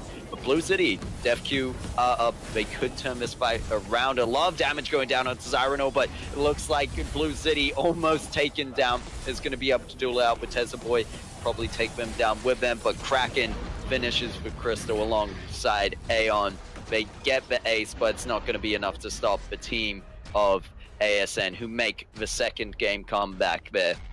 Yep, but I guess the real mistake coming up from the side of Impunity was the lack of coordination. But who cares? Maybe I'm wrong, but of course, to talk about this game, we have the awesome Minimizer. Thank you for that. What a game between ASN and Impunity. ASN doing well to come out with the victory there. I think It was mainly just that, Impunity weren't together as a team. The Crystal Blackfeather had zero defense, was going full glass cannon, trying to do as much damage as possible. The next draft, whether or not they should remove Idris from the entire equation. Yeah, I think it would make a lot of sense just ban it away. They were so comfortable playing Idris that it would make the most sense just get that out in the first ban, because we know that ASN did first pick Idris, so Impunity had all their picks to try and counter it. Obviously, Glaive and Catherine weren't available because they were first banned, but everyone else they could go for to try and counter Idris, and it just didn't work. I think Impunity are going to try and they need to be more of a team in this game. They were quite disconnected in the last game. They didn't play together. We are going to find out what is going to happen in this third draft. We are now in the draft, so I think Impunity are likely to just ban Catherine or something similar, and then ASN, as I said, should just first ban the Idris. Yep, definitely. I mean, Catherine would be the most sensible first ban coming for the side of Impunity, but they are going to remove that Koshka. Okay, basically, what I think now is that Impunity is running a comp that is afraid of Koshka, and thus the Koshka ban, because we know Shingy is not playing today for the side of ASN Esports, so I don't think it's a targeted ban, but the side of ASN Esports, they are going to remove Idris from themselves and, of course, for Impunity. Yeah, Idris ban makes the most sense, and I agree. I think Impunity probably wants to play late game. Yes, they are. They're going to pick Scarf, so that's why you ban Koshka. If you intend to play a late game carry, that's countered by Koshka invading you early on. So picking the Scarf makes a lot of sense as they ban the Koshka. This leaves a reasonably number of counters open. They could go Baron to try and counter the late game of Scarf. That'd be a quite good pick from ASN here. Or they could just go for their healer and then see how the draft unfolds. But ASN really needs to make a decision what comp they want to play to try and counter this. They're going to just pick the Lyra, and now they could ban Baron. That would work as well, because it looks like Impunity wants to go for late game. And I think ASN are going to put emphasis on Taka to try and counter this Koshka, as Idris and Koshka are all gone. Yep, I mean, the ban of Baron right now would be the rather sensible one, but then again, they are going to remove that cool. So the side of ASN probably have got a mentality, or rather a rough idea of what the side of Impunity will be bringing out. But besides this draft, as they are considering the ban, Mini, you made quite a interesting, or rather an important point before the draft started, and it's that Impunity has to play as a team right now. So coming into this draft, we do see that Glaive being banned out for the side of ASN once again. Glaive has been banned out against ASN for a lot, or rather all the matches as of now. And I guess Glaive is just one of the top picks coming out from the side of ASN. Yeah, he's not really a first pick, because clearly they're not that comfortable on him, but they haven't been allowed the second pick, and they're going to go that Flex Kestrel. It's reasonably good. It's not great against Scarf. You wouldn't say Kestrel is a Scarf counter by any means. So they're really letting Impunity build the draft that they want. I'm sure Impunity will be okay with that. They're probably going to pick Catherine. Yeah, Catherine counter Kestrel. It's probably the second best captain. And then they're going to finish off with Ringo. No Idris to counter it. Probably going to turn that into a weapon Kestrel to go against Ringo. And I think Celeste could work against this Scarf. Then again, they could go for maybe an Ozo. We saw them try and play Ozo before. They could try it against Scarf, or they could go for an assassin like Taka. Yep, I mean, Ozo at this point in time looks rather decent. If not, then Taka. Taka is still open. And Taka, I personally think double Inviscom would force Catherine into the contraption, which Catherine generally wants to build anyways because of the extra cooldown. But, now with Gauntlet, and of course, that of Echo would be the better utility items on that of Catherine. But the team coming up from the side of Impunity at this point in time, really, really scary right now with that Scarf, and of course Ringo, two powerhouses on the foes, and of course not forgetting the CC that Catherine can provide. What the side of ASN can go for right now maybe is that Batiste. Granted, Batiste cannot outpoke that Scarf, but will kind of restrict the movements, allowing Castro to just perform better glimmer shots at the end It certainly could work. I think Batiste is too hard countered by Scarf, and there's no dash abilities. That he's going to lock the heroes in place that pretty much stay in place anyway. And they picked the Celeste without finding out, so I think that's a good draft from both sides. ASN, they're going to have to be able to outpoke Impunity. It's possible with Scarf. So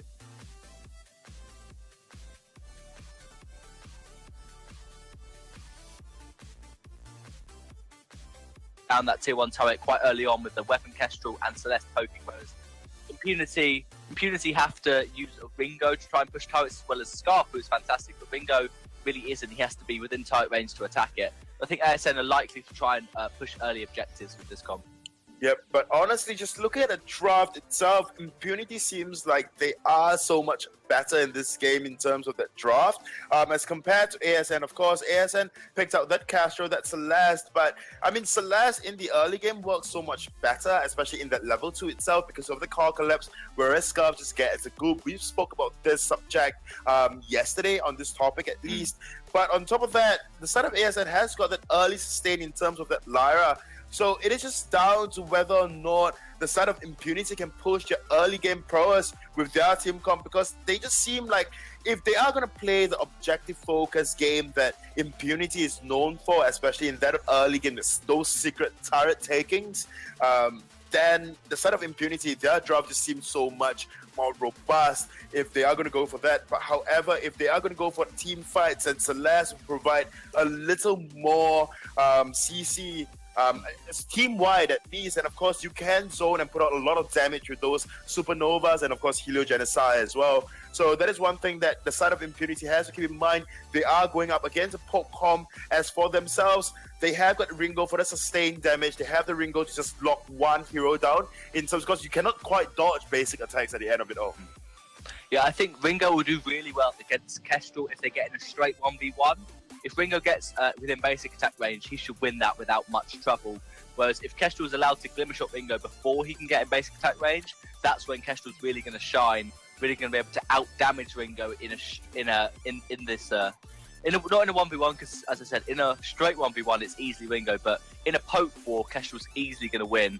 So even though Impunity have got lots of range in Scarf and Ringo, they have to get on top of ASN, and I think the CC is kind of in favour of Impunity just because they have that Catherine, whereas ASN have got Celeste, but they've also got a Lyra, and Kestrel does have an active camo, but you never really get the stun with active camo, or you can't chain the CC, whereas Catherine is likely to build herself an Echo, so she can really chain CC well and can just do it pretty much by herself. And so now I'm going to be passing over to yourself, Luxuria, and also I request a Jewel to cast this match.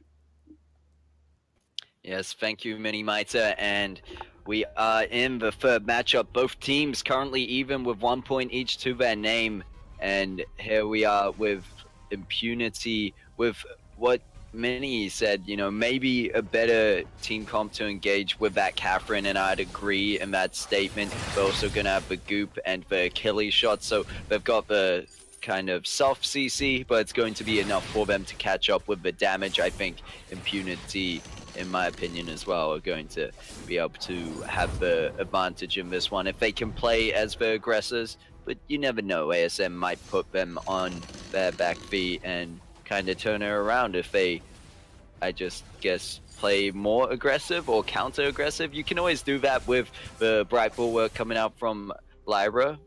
Looks like we're going into a pause early on, not sure why that is, but yeah, I was saying about the side of ASN is that they should be able to counter react to that, hopefully. Let's see. Okay, so we have been told Aeon was AFK, apparently. We'll see if that's been fixed. If not, yeah, okay, so it looks like just a small connectivity issue. And to remind you all, what would happen usually is 2 minutes per team, but looks like Aeon already back and ready to play, luckily, so we can get on to this third matchup. And Luxura, how are you feeling about this match? Well, honestly, I wanted to touch on the fact that, you know, Impunity pulled out a rather interesting rotations going through into the lane, pushing lane as fast as possible in the early part of the game. Of course, and immediately going for the mid-treant, which they are doing right now as well.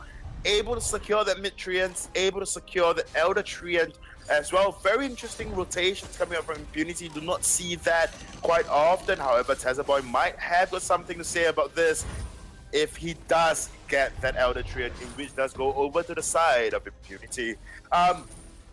As for team comp wise, you make a rather interesting point and of course view that ASN has to be that aggressors, and if need be, Impunity can counter react. And I mean, they have a better comp all in all in terms of they do not have the poke as that of Celeste. Although both of them are mages, but Celeste has got a core collapse that can be used in for the ganks. If not, then at least Impunity on their part, they have got that very sustained poke in terms of the not draft, rather, in terms of that scarf. And on top of that, they have got lockdown from Catherine as well. Once again, Impunity going with their rotation, and yet ASN do not quite have an answer but to take out that Treant first, in which they did for the second time, and we do not see a lot of aggression coming out onto that lane, but instead a lot of focus on this particular rotation. What do you think, I request you about this current rotation that Impunity is trying to put out or pulling out? Well, I think it's definitely working out for the side of Impunity. You saw you rotating in, they were at least able to steal one lot of camps, if not half of the jungle away from the side of ASN. And as I said before, Impunity probably looking to be aggressors, but of course ASN would like to play in a similar slot. It's just going up against this team comp. One team has to back down and be the counter-reaction team, and I think if that's going to be any team, it might be ASN. They're able to find the core collapse onto Def Q, and they pick up the first blood, and now this is where ASN can be the aggressors, where they have the opportunity to just land up the shots as the enemy team runs away. Corvo actually turning around, gonna go maybe into the enemy jungle, or just hide here for now. Looks like they're going to be up shop, picking up that fountain, but they're able to hunt down Blue City, but Blue City isn't going to go down without a fight, able to put down the goop and pick up the kill onto Zaranel. They now need to be careful as Def Q returns to this jungle, and it looks like Aeon going to be caught out by the Merciless Pursuers, stunned up for a second, able to find the active camo, but is it enough to get away? 4 seconds left on Merciless Pursuit, but the bubble, the Storm Guard, might be enough. Aeon just barely getting out there thanks to the Imperial Sigil. And with that, you could see that ASM, they had their chance of being the aggressors, but Scarf is doing quite a good job to be, I guess, a slight counter to that, because when running away from the enemy, able to, nice Spitfire there by Blue City to pick up the kill, able to land Goops down, or put Goop down, and then hopefully turn around with just a quick Spitfire shot, if they're able to stutter step it out. And by doing so, you're kind of making the enemy run through that and into that, and it gives you a window of opportunity to just turn around the fight because of how Scarf's heroic perk works. Once they're ignited, he's just going to do more damage to them anyway. Very strategic and methodical movements or rotations coming out from that of Impunity right now. After the initial rotations, they changed up a bit, went for the mid-triad, and then went for that Crystal Sentry, goes back into the jungle, just farm up the jungle, and then now at this point in time going back up into lane as well. So constantly they are in a triple man rotation, and ASN not having quite found an answer yet. They granted they did pick up that Ringo once, they pick up that Scarf, Blue CD as well. But now, yet again, Impunity will rotate into the jungle. Very timely rotation. Oh, but Quatavor did not manage to get that mid-triad. And once again, going to shot together. Again, rotating in 3. Very peculiar, interesting rotations coming out from Impunity. What the side of ASN could do, though, is just put out a lot of pressure in lane. A triple silence do come across. Yeah, and it looks like a bit of poke going to go down. They really want to stop that rotation that Impunity were doing. There's going to be the Hellfire Brew. It's going to land all 3 of the targets, at least with splash damage. Aeon being the main one, and there's going to be the Imperial Sigil in just a few seconds to keep them alive. But for now, they're pushed Aeon back behind the turret, and they're going to start their siege on this first turret. But there's the Glimmer shots coming through. There's the Solar Storm. It just clips Def Q, and it looks like they are able to defend their first turret for now.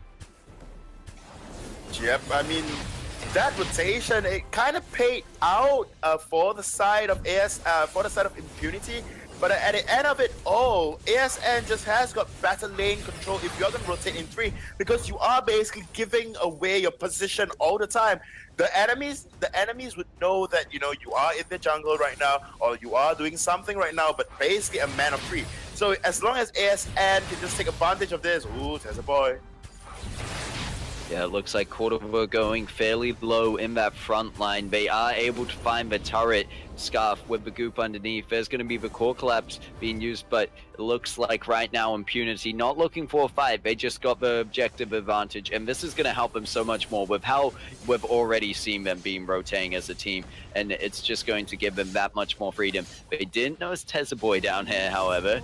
They're not able to steal it away. It is going to go over to the side of Impunity, seeing about 3k gold ahead at 18.6 over to 15.6k of ASN. Yeah, but this rotation, though, it's definitely impacting the amount of CS that DevQ is getting on that Ringo.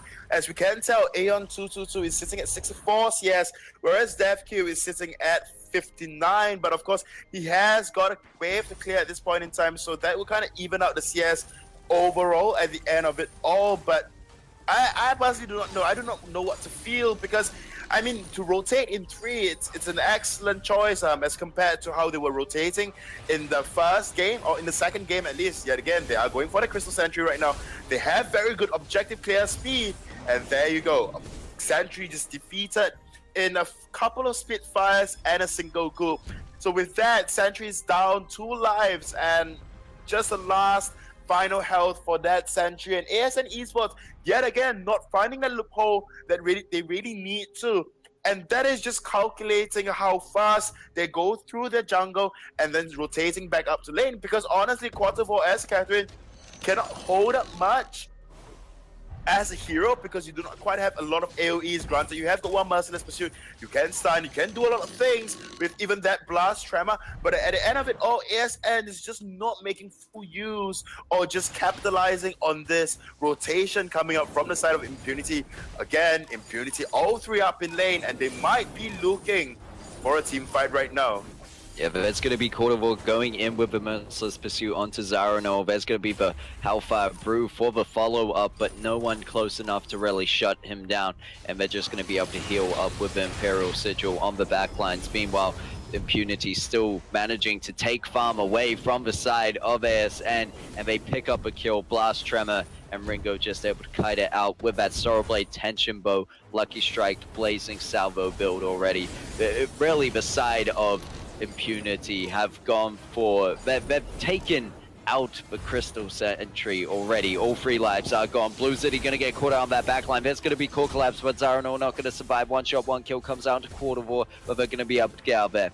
And what Impunity have been doing so far, just looking at their builds, is all damage at this point, because right now ASN can't really turn around a fight if they're going in behind this Catherine, who can just use the Storm Guard to reflect a lot of that back as well and be that tanky front line needed for DevQ and Blue City. And I talked about at the start of the game of having those soft CCs of the Achilles shot and the goop coming out from Scarf. They'll easily be able to chase down kills, and Impunity just playing this one so well, and as you said before, just methodical and very well strategized. Yep, very well strategized indeed. We do see, though, the side of Impunity clearly having the level advantage, although Zaranov just turned level 9. But DevQ and that of Blue City got their 9 when the side of ASN Esports was still at their 8. So at a point in time, they could really just hard push if they wanted to. But we do see, though, Infusions picked up all across the board, and we might just see another fight breaking out over this gold mine that is relatively filled right now. However, the side of Impunity have got a different idea, just immediately going for the gold miner or rotating down into the jungle, but I'll take that back. Quattro is still camping in the brush, hoping for ASN to jump in. They are going good for the gold miner. Yeah, it looks like they have enough damage to do so, but ASN close by, not going to be able to steal it with the Heliogenesis. Blast Tremor going to go down, but it does not get blocked, actually. I think the Crucible might be a bit late, and there's going to be the damage coming through from Aeon on that Kestrel. They managed to find Ringo, and now Impunity on the run, and this is why, man, if ASN can be the aggressors, if they can put, I guess, Impunity in an uncomfortable position, they might be able to turn this one around. They have the damage to do so, and moving into the late game, they are going to have even more with this Celeste starting to build up now. Hing level 10, has that Frostburn, looks like they're building for Broken Myth second, and they've put a fair amount of damage into that turret, but they don't have the minions to follow quite through with that. Yep. One thing, very good echo on Quasivore. The side of ASN Esports, they did manage to block out the first blast tremor, but once Catherine used the second one, or rather in terms of the echoed the second one, then there was no way that ASN Esports could have blocked that out. But they are going to go for this second turret now. Very good objective control coming up from Impunity, and especially with this particular rotation, now they have got a free jungle, the entire jungle of ASN Esports for themselves, especially since ASN cannot and no longer be able to just retreat back into the turret. And the fact that Crystal Sentry, or rather in your terms, the MVP is no longer there, Impunity just looks so strong coming into this game, although it's not reflected in terms of the kill score, but it's clearly reflected in terms of gold lead and of course objective lead. Them, or rather Impunity, sitting at a very comfortable 6k. Ooh, it's interesting to see Quasivore picking up that Null Wave Gauntlet. Did just use it there onto Celeste, maybe showing your hand a bit early, but I think that's going to be so important with the playstyle that Impunity are going for, just trying to lock down single targets off the back of Quasivore's Merciless Pursuit. And you said it before that they're even in kills right now, but for gold lead is so much different for Impunity, who quite far ahead with 33.2k over to 26.5, and for 13 minutes 40, and there's massive, and there's going to be massive damage coming out as they follow through. I don't think Quasivore even landed the Merciless Pursuit, but they're going to go over onto Tezaboy now, trying to pick up a kill. It looks like Aeon going to be able to make it out of this one with the active camo, but they do have a turret that they've just walked by and slightly ignored. They need to be careful that Aeon doesn't get a few good glimmer shots on. Quasivore low, the Storm Guard is up, but it looks like it's going to miss for one shot, one kill. Not quite hitting, and Fountain was used on the side of Impunity, but you saw how quickly they deleted that Celeste. It's just crazy right now. Yep, Tezaboy looking to steal, but unfortunately putting him in a very bad position. Does get now with Gauntlet. And Minimiter did say, though, Tezaboy picked up a second block, a second reflex block, just to counter that, but not quite used efficiently. Quasivore yet again, just holding lane alone. Ooh, how far, Brew? Gonna go on to Aeon, and Aeon gonna get taken out instantly. They don't want to deal with any of that invisibility, and they're gonna shut them down instantly. It looks like Blue City, after cleaning up Aeon, moves their way onto Zyronol, picking up the carries, and there's not much Tezaboy can do on his own to hold this base. They're gonna push these minions on. There's really nothing they can do in terms of objectives. They turn their attention to Gold Miner, but that's gonna be falling, and they're just gonna burn their way through Kraken right now, leaving up to Blue City and Quasivore right now. Ringo going to just stand his ground as Tezaboy the only one standing for the side of ASN, but that changes in a second as Aeon now making his way back up to lane. However, not going to be able to catch out Def Q as he has the speed boost with the twirling silver and making his way back to Kraken. That's almost captured. Solar Storm going to miss, and it looks like ASN trying to look for a fight here, trying to push away Impunity before they make it to the base, but then deciding to just turn it around and run away.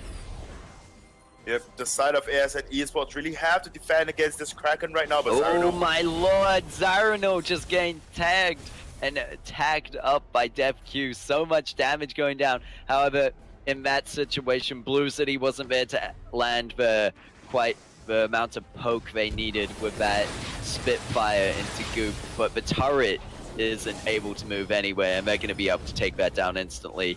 Anchor turret gone, Kraken still at full health. There's the Hellfire Brew, goes on to Zyrono, and it looks like Zyrono actually able to heal that one back up to go back into their base, and this might be a chance for them there as they land the core collapse, but they get taken down instantly, and I believe reflect damage by Quasivore picking that one up. Kraken surely going to be able to push this one in, looking like an Impunity game for game 3 here, as they've played this one so impressively, and Aeon, the last one standing, is going to fall just like that. The combined damage between Scarf and Ringo right now, it's just so immense, is all I can say, and there was nothing the side of ASM really could do to deal with that. What a rotation, and of course, what a game coming up from the side of Impunity. And of course, to break this match down between Impunity and ASN, we have the awesome Minimiter. Thank you for that. What a game! Well played by Impunity. That was much more like what we tend to see from Impunity. They were coordinated as a team. As you said, fantastic rotations, just objective focus, like nothing we've seen from them before. They went for the Crystal Sentry. I think as soon as it spawned, they just went, okay, we're just going to take that out, 1 life down. We've got a Scarf. Scarf will melt through this Crystal Sentry, and we'll just take it out another couple of times. So that even if ASN tried to back off towards their Sentry, oh, it's not up now. Impunity have a free pass to try and invade you. I think it was early on in the game when Scarf died. Celeste got the kill, but Celeste was burning. She was burning from the Scarf fire, and then she walked through a goop that was stuck on the floor and then died. And that was the point where I felt ASN, they could have turned the game around then. Celeste could have got some back, supported home, but she didn't. She could have walked around the goop. She walked through it thinking thinking she wasn't on fire, but she was, and that I think that was what started to turn the tides in Impunity's favor. Yep, and on top of that as well, I must admit that the itemization coming out from the team of Impunity, I must say it's impressive because Impunity, they broke their utility items against their carries as well. So Quartervore picking up that fountain, and of course we saw Scarf, or rather Ringo, picking up that Crucible for Quartervore, so Quartervore can easily just pick up that. Now we've gone to, on top of that Echo as well. So honestly, very good itemization coming out from the side of Impunity, and on top of that, very good rotation as well coming out from the side of Impunity. Of course, they could have done this in the second game, but I guess they wanted to give ASN Esports just a little breather before bringing out, or rather showing the hands of their sleeves. Yeah, so we are now going to be heading into the 4th draft between these two teams. If Impunity do take this game, they'll be going straight to the live finals. However, if ASN manage to turn it around, we'll be going to a game 5. So going to be really exciting to see if Impunity can stay as a team, or if they're going to be like they played in the second game. And so it's all on ASN. They've just got to draft well. I think an Idris ban would still make sense, but it's interesting to see what they're going to go for. Did he just go on that Koshka ban? Because that is, again, another interesting ban coming out from the side of Impunity. You said it earlier on in that third match that Impunity banning out the Koshka, they're going for that early game. But honestly, I think the only reason they are banning out this Koshka was because they want to work that rotation they did in the second game. They just go through the jungle, they go through the top of the lane, go down into the enemy's jungle, and it's working out for them relatively well. I must say very well until I think it was Ringo that was caught up because he was just very slow in that particular rotation. But we do see a Lyra being picked up for the side of ASN Esports, and of course for the side of Impunity, that Lance. We're seeing the first Lance of the day. He's quite a strong hero, especially against Lyra. We saw a lot yesterday that Lyra was picked on A side, then Lance was immediately banned. So Impunity making sure they're able to pick up the Lance by just first picking it. And now there's lots of things they could do. They probably want to pick Scarf again, given that they banned Koshka, or maybe even a Celeste if Scarf is banned away from them. So they could try and get rid of Kestrel. They're going to get rid of the Celeste, so I think they really want to pick Scarf. So that, and if Scarf is banned, then they're probably just going to get Idris.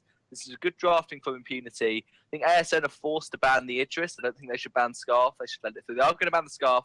I'd be very surprised if Impunity picks something other than Idris. And they're going to go Samuel. So I am surprised. You are surprised indeed. They are going to go for that Samuel. Similar early game as to all the majors out there, especially at level 2. Like, we are constantly putting out there that Samuel is just so strong with that Drifting Dark.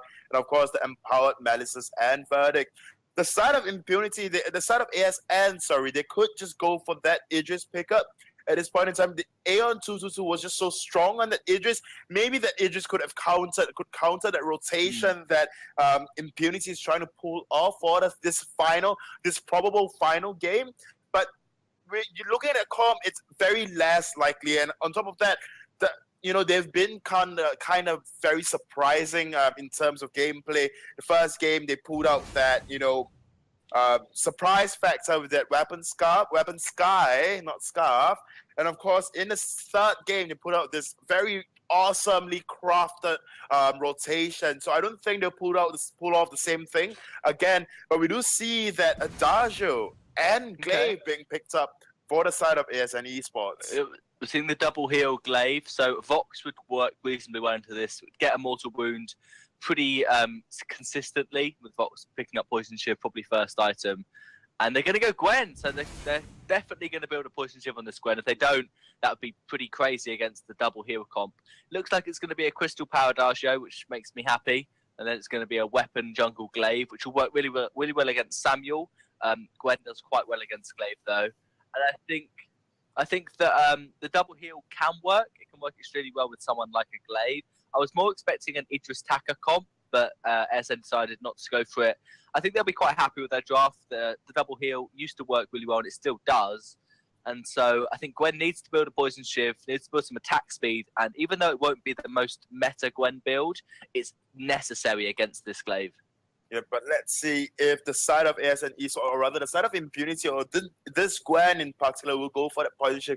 It's highly unlikely, I don't think, because just judging on the build that they came up with Ringo, they're probably going to settle for a similar build on this Gwen. And if they can pull off similar rotations, if not, then have the early game pressure going up against this Adagio, Lyra, and Glaive, then they could just do without that poison shiv, since no one is quite building up or will be building up against them at the end of the day. I quite like that Lance pickup because it gives similar CCs to that of, say, Catherine, with that root, and of course that Githin wall that can impale, that can just have a team-wide stun effect. But it is just down to the team comp, and I must say the side of Impunity have got a much easier time in terms of team comp execution compared to the side of ASN Esports. Yeah, I do think that ASN are going to struggle a little bit to execute this. Impunity are going to be comfortable on that Gwen. You wouldn't pick Gwen if you're not comfortable on it. But I do prefer ASN's draft. Personally, I think they have a better composition. Because as I said, Gwen doesn't build Poison Shiv.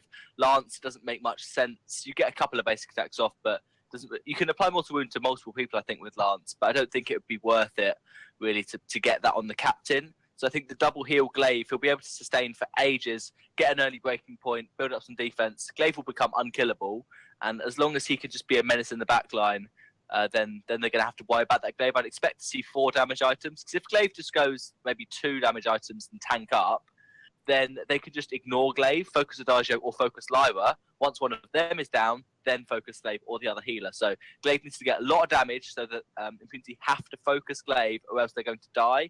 Because the main problem with double heal comps is someone just focuses your healer, then they die, and then you can't get healed up, so you lose the fight. Yep, definitely. So as we are waiting for both of the teams to just head on into the fold, I must say something very interesting. Although it is a double heal comp coming up from the side of ASN Esports, but honestly, the side of Impunity just have got that early game as compared to them. But of course, as we head on to the fold, thank you for this awesome analysis. I'll call you back later for your inputs, I'm sure of it. But of course, to talk more about this game, we have I Request a Duo. Yes, the name is I Request a Duo. I've been summoned, but not to fight you. We are here to watch ASN and Impunity fight it out for what could be the final game for Impunity if they're able to win this one in the best of 5. And we'll have to see about that with their Gwen, Lance, and Samuel pickup. So Lance and Gwen not seeing so much light on the fold recently, at least in the VGA SEA. Yep, definitely. But we do see, though, Quarter 4 going in, or rather ASN going into the jungle of ASN, or rather Impunity. But Impunity is trying to counter jungle invade. There's the counter jungle coming out by DefQ and Blue City, who have gone to the backs. They're able to take one. Looks like Tezaboy going to be there to try to stop them. But meanwhile, if we look at this, it's probably worse off for Tezaboy right now. He could get caught out with the Lance, who's up in lane, who could make that rotation back down. But it looks like Impunity only looking for farm right now. Going to try and back out this one. Meanwhile, on the side of ASN, who invaded Impunity's jungle. Wow, it's getting confusing here with both teams invading each other's jungle. They are going to back, at least Aeon going back to base, and Zyronol going to pick up those fronts, and might even get his own fronts in this case. But it looks like Impunity making the 3-man rotation down there. There's going to be the Imperial Sigil, but it's just a second too late as Impunity able to pick up that first blood and continue to pick up farm. And we're seeing a similar pattern of what they did last match. It's what led to such a snowball effect. And you were talking about the rotations coming out of Impunity. Is just more so what they were able to get out of these rotations, and good bit of vision, able to spot out Aeon is trying to go down to the enemy jungle and try to steal back some farm, but Impunity instead going to starve out ASN by doing this method. And if they continue to do it, if we're going to see something similar, which I'm not quite sure right now, as I imagine DefQ on this Gwen more than likely going to build a tension bow, it's not going to be the similar factor of seeing you know, a Scarf and a Ringo, what we saw before, but they should still be able to land a fair amount of damage down. And if they go for that kind of route, then, well, talking about routes, Portavoy gonna route Aeon and get the kill. Now 3 kills in the name of Impunity here, but I'm looking as to whether Impunity are going to be objective focused again and just build a lot of damage in the hopes to get early objectives. That way they're going to get the gold from the objectives, so they get a gold advantage, and they're going to get the map advantage, which just helps them so much more with the playstyle they like to do with these rotations. Yep, but Impunity yet again just settling for that similar but not so methodical rotation we saw in the third game itself. Granted, they are still moving in a team of 3, and Quarterboy is just left alone, holding up that lane against Aeon 222, and of course Tezza Boy on that Captain Lyra. But honestly, you know, this rotation is really working out for the side of Impunity. They just seem so strong and comfortable on this. Granted, they probably practiced this for a large and very long time now. Zarano now, though, sitting in lane, hoping for a gank. But then, Gwen is nowhere to be found. So that is one thing that they... Oh. We're gonna go in with that Impale, but look at the damage coming out from DefQ. He gets hit closer to Tezzable target. He's going to get... He picks up the kill. Blue City on the backline now coming in with the Drifting Dark, Malice and Verdict, landing a lot of damage down onto Zarano. Not backing out just yet. Zarano going to go very low, might be forced to go back to base in this situation. In fact, he's going to go back to his jungle, knowing that Impunity going to be able to steal some of his way. But Impunity, you know, not biting off more than they can chew. They take it at least one farm away, or at least half the farm away. They're not going all the way into the backs, and I know that's probably where a lot of the time when teams try to steal enemy jungle, they think, well, the enemy's backs are worth the most, that's where we'll go. Yes, that's correct, but it's also the most riskiest to try and make it all the way back there. There's the fact that you could simply get caught out by the enemy jungler, the fact it could not be there, or you could just get, instead of counter jungled, and they could come around and gank you and kind of pincer and trap you there. Yep, once again, Impunity, all 3 in lane. No one has got that minion candy yet, but Impunity putting up that pressure in lane, which means it allows them to rotate down into that jungle. But Zarano is there looking for Impunity. My Tezza Boy just walked straight into it, face checking the bush, right into an Impale, and not even came out of there other than pure damage from Impunity. And Impunity doing this technique once again, going for the Crystal Sentry, knowing who to take down, the MVP. They know that once that Crystal Sentry's out of the enemy jungle, they can rotate a lot more freely to the enemy jungle. But it looks like Adagio did manage to find his way to the enemy. Took away the health camp, wasn't able to go to 4 of those backs, as we mentioned before, you know, quite dangerous tactic to go all the way to the enemy's backs. But right now, Impunity doing a very similar tactic to what they did last game. I think if ASN aren't able to put a stop to it, you know, why do they have to change up their technique if it's going to continue to work? Definitely. And then again, Impunity with this rotation just being very aggressive, pushing lane out constantly, as we can tell. Though DefQ sitting at 34 CS and Aeon at 37 CS, so it's not really boding very well for the side of Impunity. But who cares about CS if you can have got that pressure? Ooh, Zarano. Ooh, there's going to be the Aces Ion. Not going to be enough once again. It looks like Tezza Boy just too late for every single time that Zarano gets caught out, and it's either Zarano getting caught out or Tezza Boy himself getting caught out by going to try to save him. Right now we see Impunity able to rotate back up to that lane, and I think this is the most important part, as you said. It doesn't really matter about the CS difference, because if you look at that compared to what Zarano is suffering right now, Impunity overall a much stronger team comp. Their economy is growing a lot better as well. We see Zarano going over wall with Afterburners and able to find the target. That's going to be Oblivion on the backline. It's massive. It's 3 of them, and they're able to pick up a kill onto Zarano, who's just suffering so much at this point. And we saw it a lot earlier today where there's a Celeste that's just getting starved down their jungle by Taka, but that's a single man effort. In this case, Impunity just commit their whole team to that kind of play style, that rotation, and it's working out perfectly for them, as they haven't given over a single kill. They have more kills than there are minutes already put into this game. 7 minutes in, they've got 8 kills to their name, and starting to look a bit ahead with that gold lead of 16.9k over to 13.3, and right now probably just starting to build up before they go for that full push on the turret. And you see they're still getting objectives out of the kills. They gained this Crystal Sentry, and there's only 1 life remaining on that, and if it's anything like last match, that's going to be gone within the next minute or 2.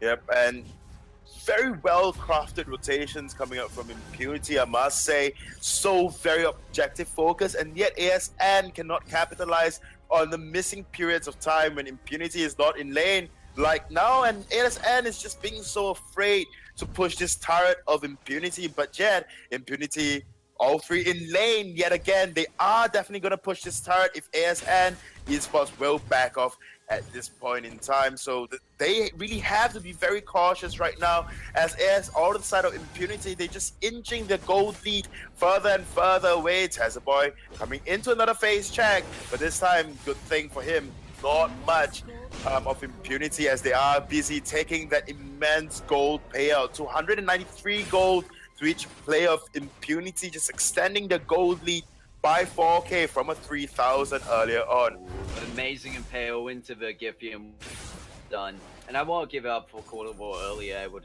just move the gold mine away with that Giphian wall and just really secure it for the team. Blue City, however, doesn't look like he's going to be caught out, and you're right, ASN aren't in the right place at the right time, and meanwhile Impunity seems to just always be everywhere when they need to be, because they're sticking together as a team. Even though Blue City gets hit out by the Afterburn, they're there to follow up with the damage, putting Zarano very low. The Imperial Sigil, however, going to save his life. Impunity going to back off there. They know they need to wait. DefQ now low on energy and needs the tension bow proc up once again, but it looks like it would be. Imperial Sigil is being forced out of them, and they're going to jump onto Aeon, easily picking up a kill with the Oblivion on the backline. That's Lord. Blue City in the Malice and Verdict, in the Drifting Dark with Empowered Malice and Verdict. But look, they're taking their time. You said this before. They're going for objectives. They don't have the turret yet. But look at this. They're finishing the Crystal Sentry off 10 minutes in. They're just furthering their gold lead at this point, but DefQ's in a dangerous situation. Zara trying to do what he can to get to the backline to find DefQ, but the peel coming out from Quarter War just too good at the moment. And look, they've got 23.3k over to 18k, and they've already hit that 5k mark at 10 minutes in, and that's just amazing for a team to go there, because a lot of the teams we see don't have that kind of advantage, because they end up getting that advantage when they get the first turret. Impunity have done something completely different here with their rotations, and it's just I don't know what to say. I'm a bit lost for words, because they're doing it so well. Yeah, I mean, they are very methodical in terms of how they move. It's almost as if they're dancing, to be exact. But ASN Esports just very haphazard in terms of how they are playing right now. Blue City just poking Tazaboy down.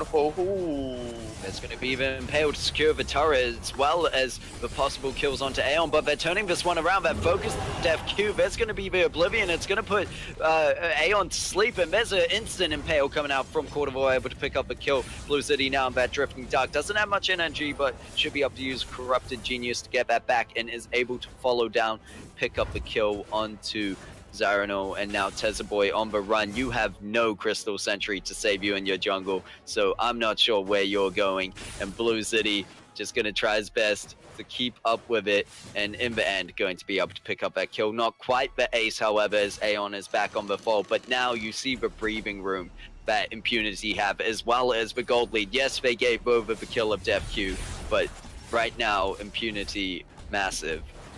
Yep, massive indeed. And honestly, I mean, I'm quite lost for words right now as to how methodical they are playing as compared to the second game with that Grace, or with Quarter 4 on Grace. Had they played that way, then probably Grace could just go for like 6 shatter glass and they would just win that game. Honestly though, but ASN Esports, one flaw coming up from them, especially going up against a rotation like this, is the fact that they constantly try to go in for the solo plays. Like we saw Zyrono just kept getting caught out, going in to try to steal that gold, or rather that mid killing one time and just gone immediately. Ooh, they are going for another team fight right now. But looks like Impunity will just back off as they look like they're not in the bestest of positions. Yep, they're waiting for that bright bulwark to go down. ASN High just going to miss, but the Oblivion manages to land onto Tezaboy, and they're going to pick up Aeon in that brush instantly. There's no Imperial Sigil, no bright bulwark that's going to save them. Quartervore with the Impales. No one to follow through, but I just have to give it to Quartervore for playing well. The turret, once again, doing turret things in 2.7. Oh my. But I don't even think it matters at this point, because Impunity would have had that anyway. They had a clear advantage already, and they continue to push that as they've hit the 10k gold lead at 13 minutes in.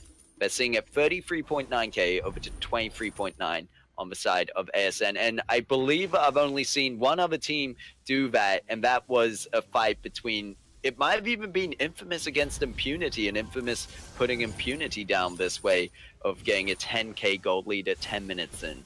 Yeah, but ASN looks like they want to respond to this gold lead, but trying to push this lane. But Quarter 4 is just so tanky right now. Yep, already with those War Treads, Fountain, Crucible is just unstoppable. God. There's going to be the not from outside. Ace. The double kill, however, going over to Blue City. He might follow through, trying to get the triple. Is Impale going to miss? Tezaboy doing his best to prolong this one, trying to find the base. Impale gets him at the last second, and they're able to pick up the ace and the anchor turret. Right now, I'm really not sure what ASN can do to turn this one around. You know, we say 10k gold is the point of no return. And in this situation, right now, they're above that. They're already sitting at the not 17, my bad, 12k gold lead at 37.8 over to 25.9. So right now, they could go for gold mine if they want. No one's stopping them. I just don't know what to say. MVP was gone. They took him out. They knew that's the pro strats what it is. Luxury, you take out the MVP. Yeah, but at this point in time, they can just walk into the base of ASN Esports, and ASN probably would not have an answer for that as well. And if Arthur was here, Arthur would just say, oh, the humanity. But for me, I would just say, bless your heart, ASN Esports, bless your heart. And on top of that, bless your soul as well, because there is really nothing the side of ASN Esports could possibly do to change this around. But of course, I might just, you know, just bite my own words and bite my tongue as Impunity is going in, or rather Quarter 4 is going in, rolling in, hoping to find someone, hoping to find two as well. But Impunity just ignoring the existence of ASN. It is as if ASN is not at all in this game. Impunity is just running through the entire jungle, and of course now just taking Kraken. ASN rarely have to contest for this Kraken. If they're able to get a steal, it could be the turnaround they need. And they are going to go in, but Zyrono actually going to have to use that afterburn to get out there. Oblivion going to land on the back line, catches out Tezaboy, Zyrono. They go down instantly, and Impunity going to turn the fire round into an ace. They don't need the Kraken right now, and they're just going to go for the crystals. I believe with the cooldowns as they are, they should remember that even though they're 21-1 at this point, they're still 15 minutes 58 into the game, and the cooldowns will be up shortly, and it looks like there's going to be a surrender. So Impunity winning that one 3-1. They handed over the second game where it looked a bit rough. I was thinking maybe if Impunity made some mistakes like that in this match, ASN could have a window of comeback, but you know, I believe it was third and this fourth match we saw, they just played it flawlessly. They played that rotation that just starves out the enemy and boosts their economy so much, and they just did it to such perfection that Impunity were unstoppable in that. Yep, like Quartervore said, he is very confident about his team, and he's sure the team will make it into the live championship as they have some secret comms under the belt, and they will show their A+ game when they play against ASN Esports in the playoffs. And this is what they've done. And of course, to break this game down and as to what possibly ASN could have done, we have Minimiter. Thank you for that. What a game by Impunity. As you talked about throughout the entire game, it was just that 3-man rotation they kept doing. It was to their backs, up to the lane, down to the jungle, take your mid, take your sentry, and just repeat, repeat, repeat. Obviously, the counter to that rotation is, in the early game, either push the waves and force Gwen to not be able to rotate with Samuel, or else she loses her turret. That's what you have to do to stop that rotation, because Glaive can't fight in the jungle 1 versus 3. So Adagio needs to be in lane trying to push it as quickly as possible. And so as soon as Gwen tries to rotate down, Adagio's like, right, I'm going to take your turret down if you keep doing this rotation. It's obviously very hard to do on a Crystal Adagio. He has to scale up to the late game. So that's why Impunity were allowed to do this in that game. But I don't think we'll be seeing that every game from Impunity. But with the Gwen early game and the Samuel early game, they were just in the perfect position to do it over and over and over again. Whereas ASN there was nothing they could do. If Adagio didn't push the wave and try and get the turret, then they didn't have a chance. He had to. That's really what he had to do, because Glaive wasn't going to win in the jungle unless they took a fight. In which case, Adagio and Lyra rotate down, fight 3v3, bring the sentry in, make it a 4v3, and that's what ASN needed to do. But playing the way they played, Impunity really countered it superbly. Yeah, so what you're saying right now is that ASN Esports could have just went for that Ringo that has got a better clear time in that early game and try to push as much turret as possible, or rather put as much pressure in that of lane as much as possible. But, honestly, having said that, ASN Esports, they are not entirely out yet, as they are in the upper bracket, so they will be going up against the winning team of the lower bracket.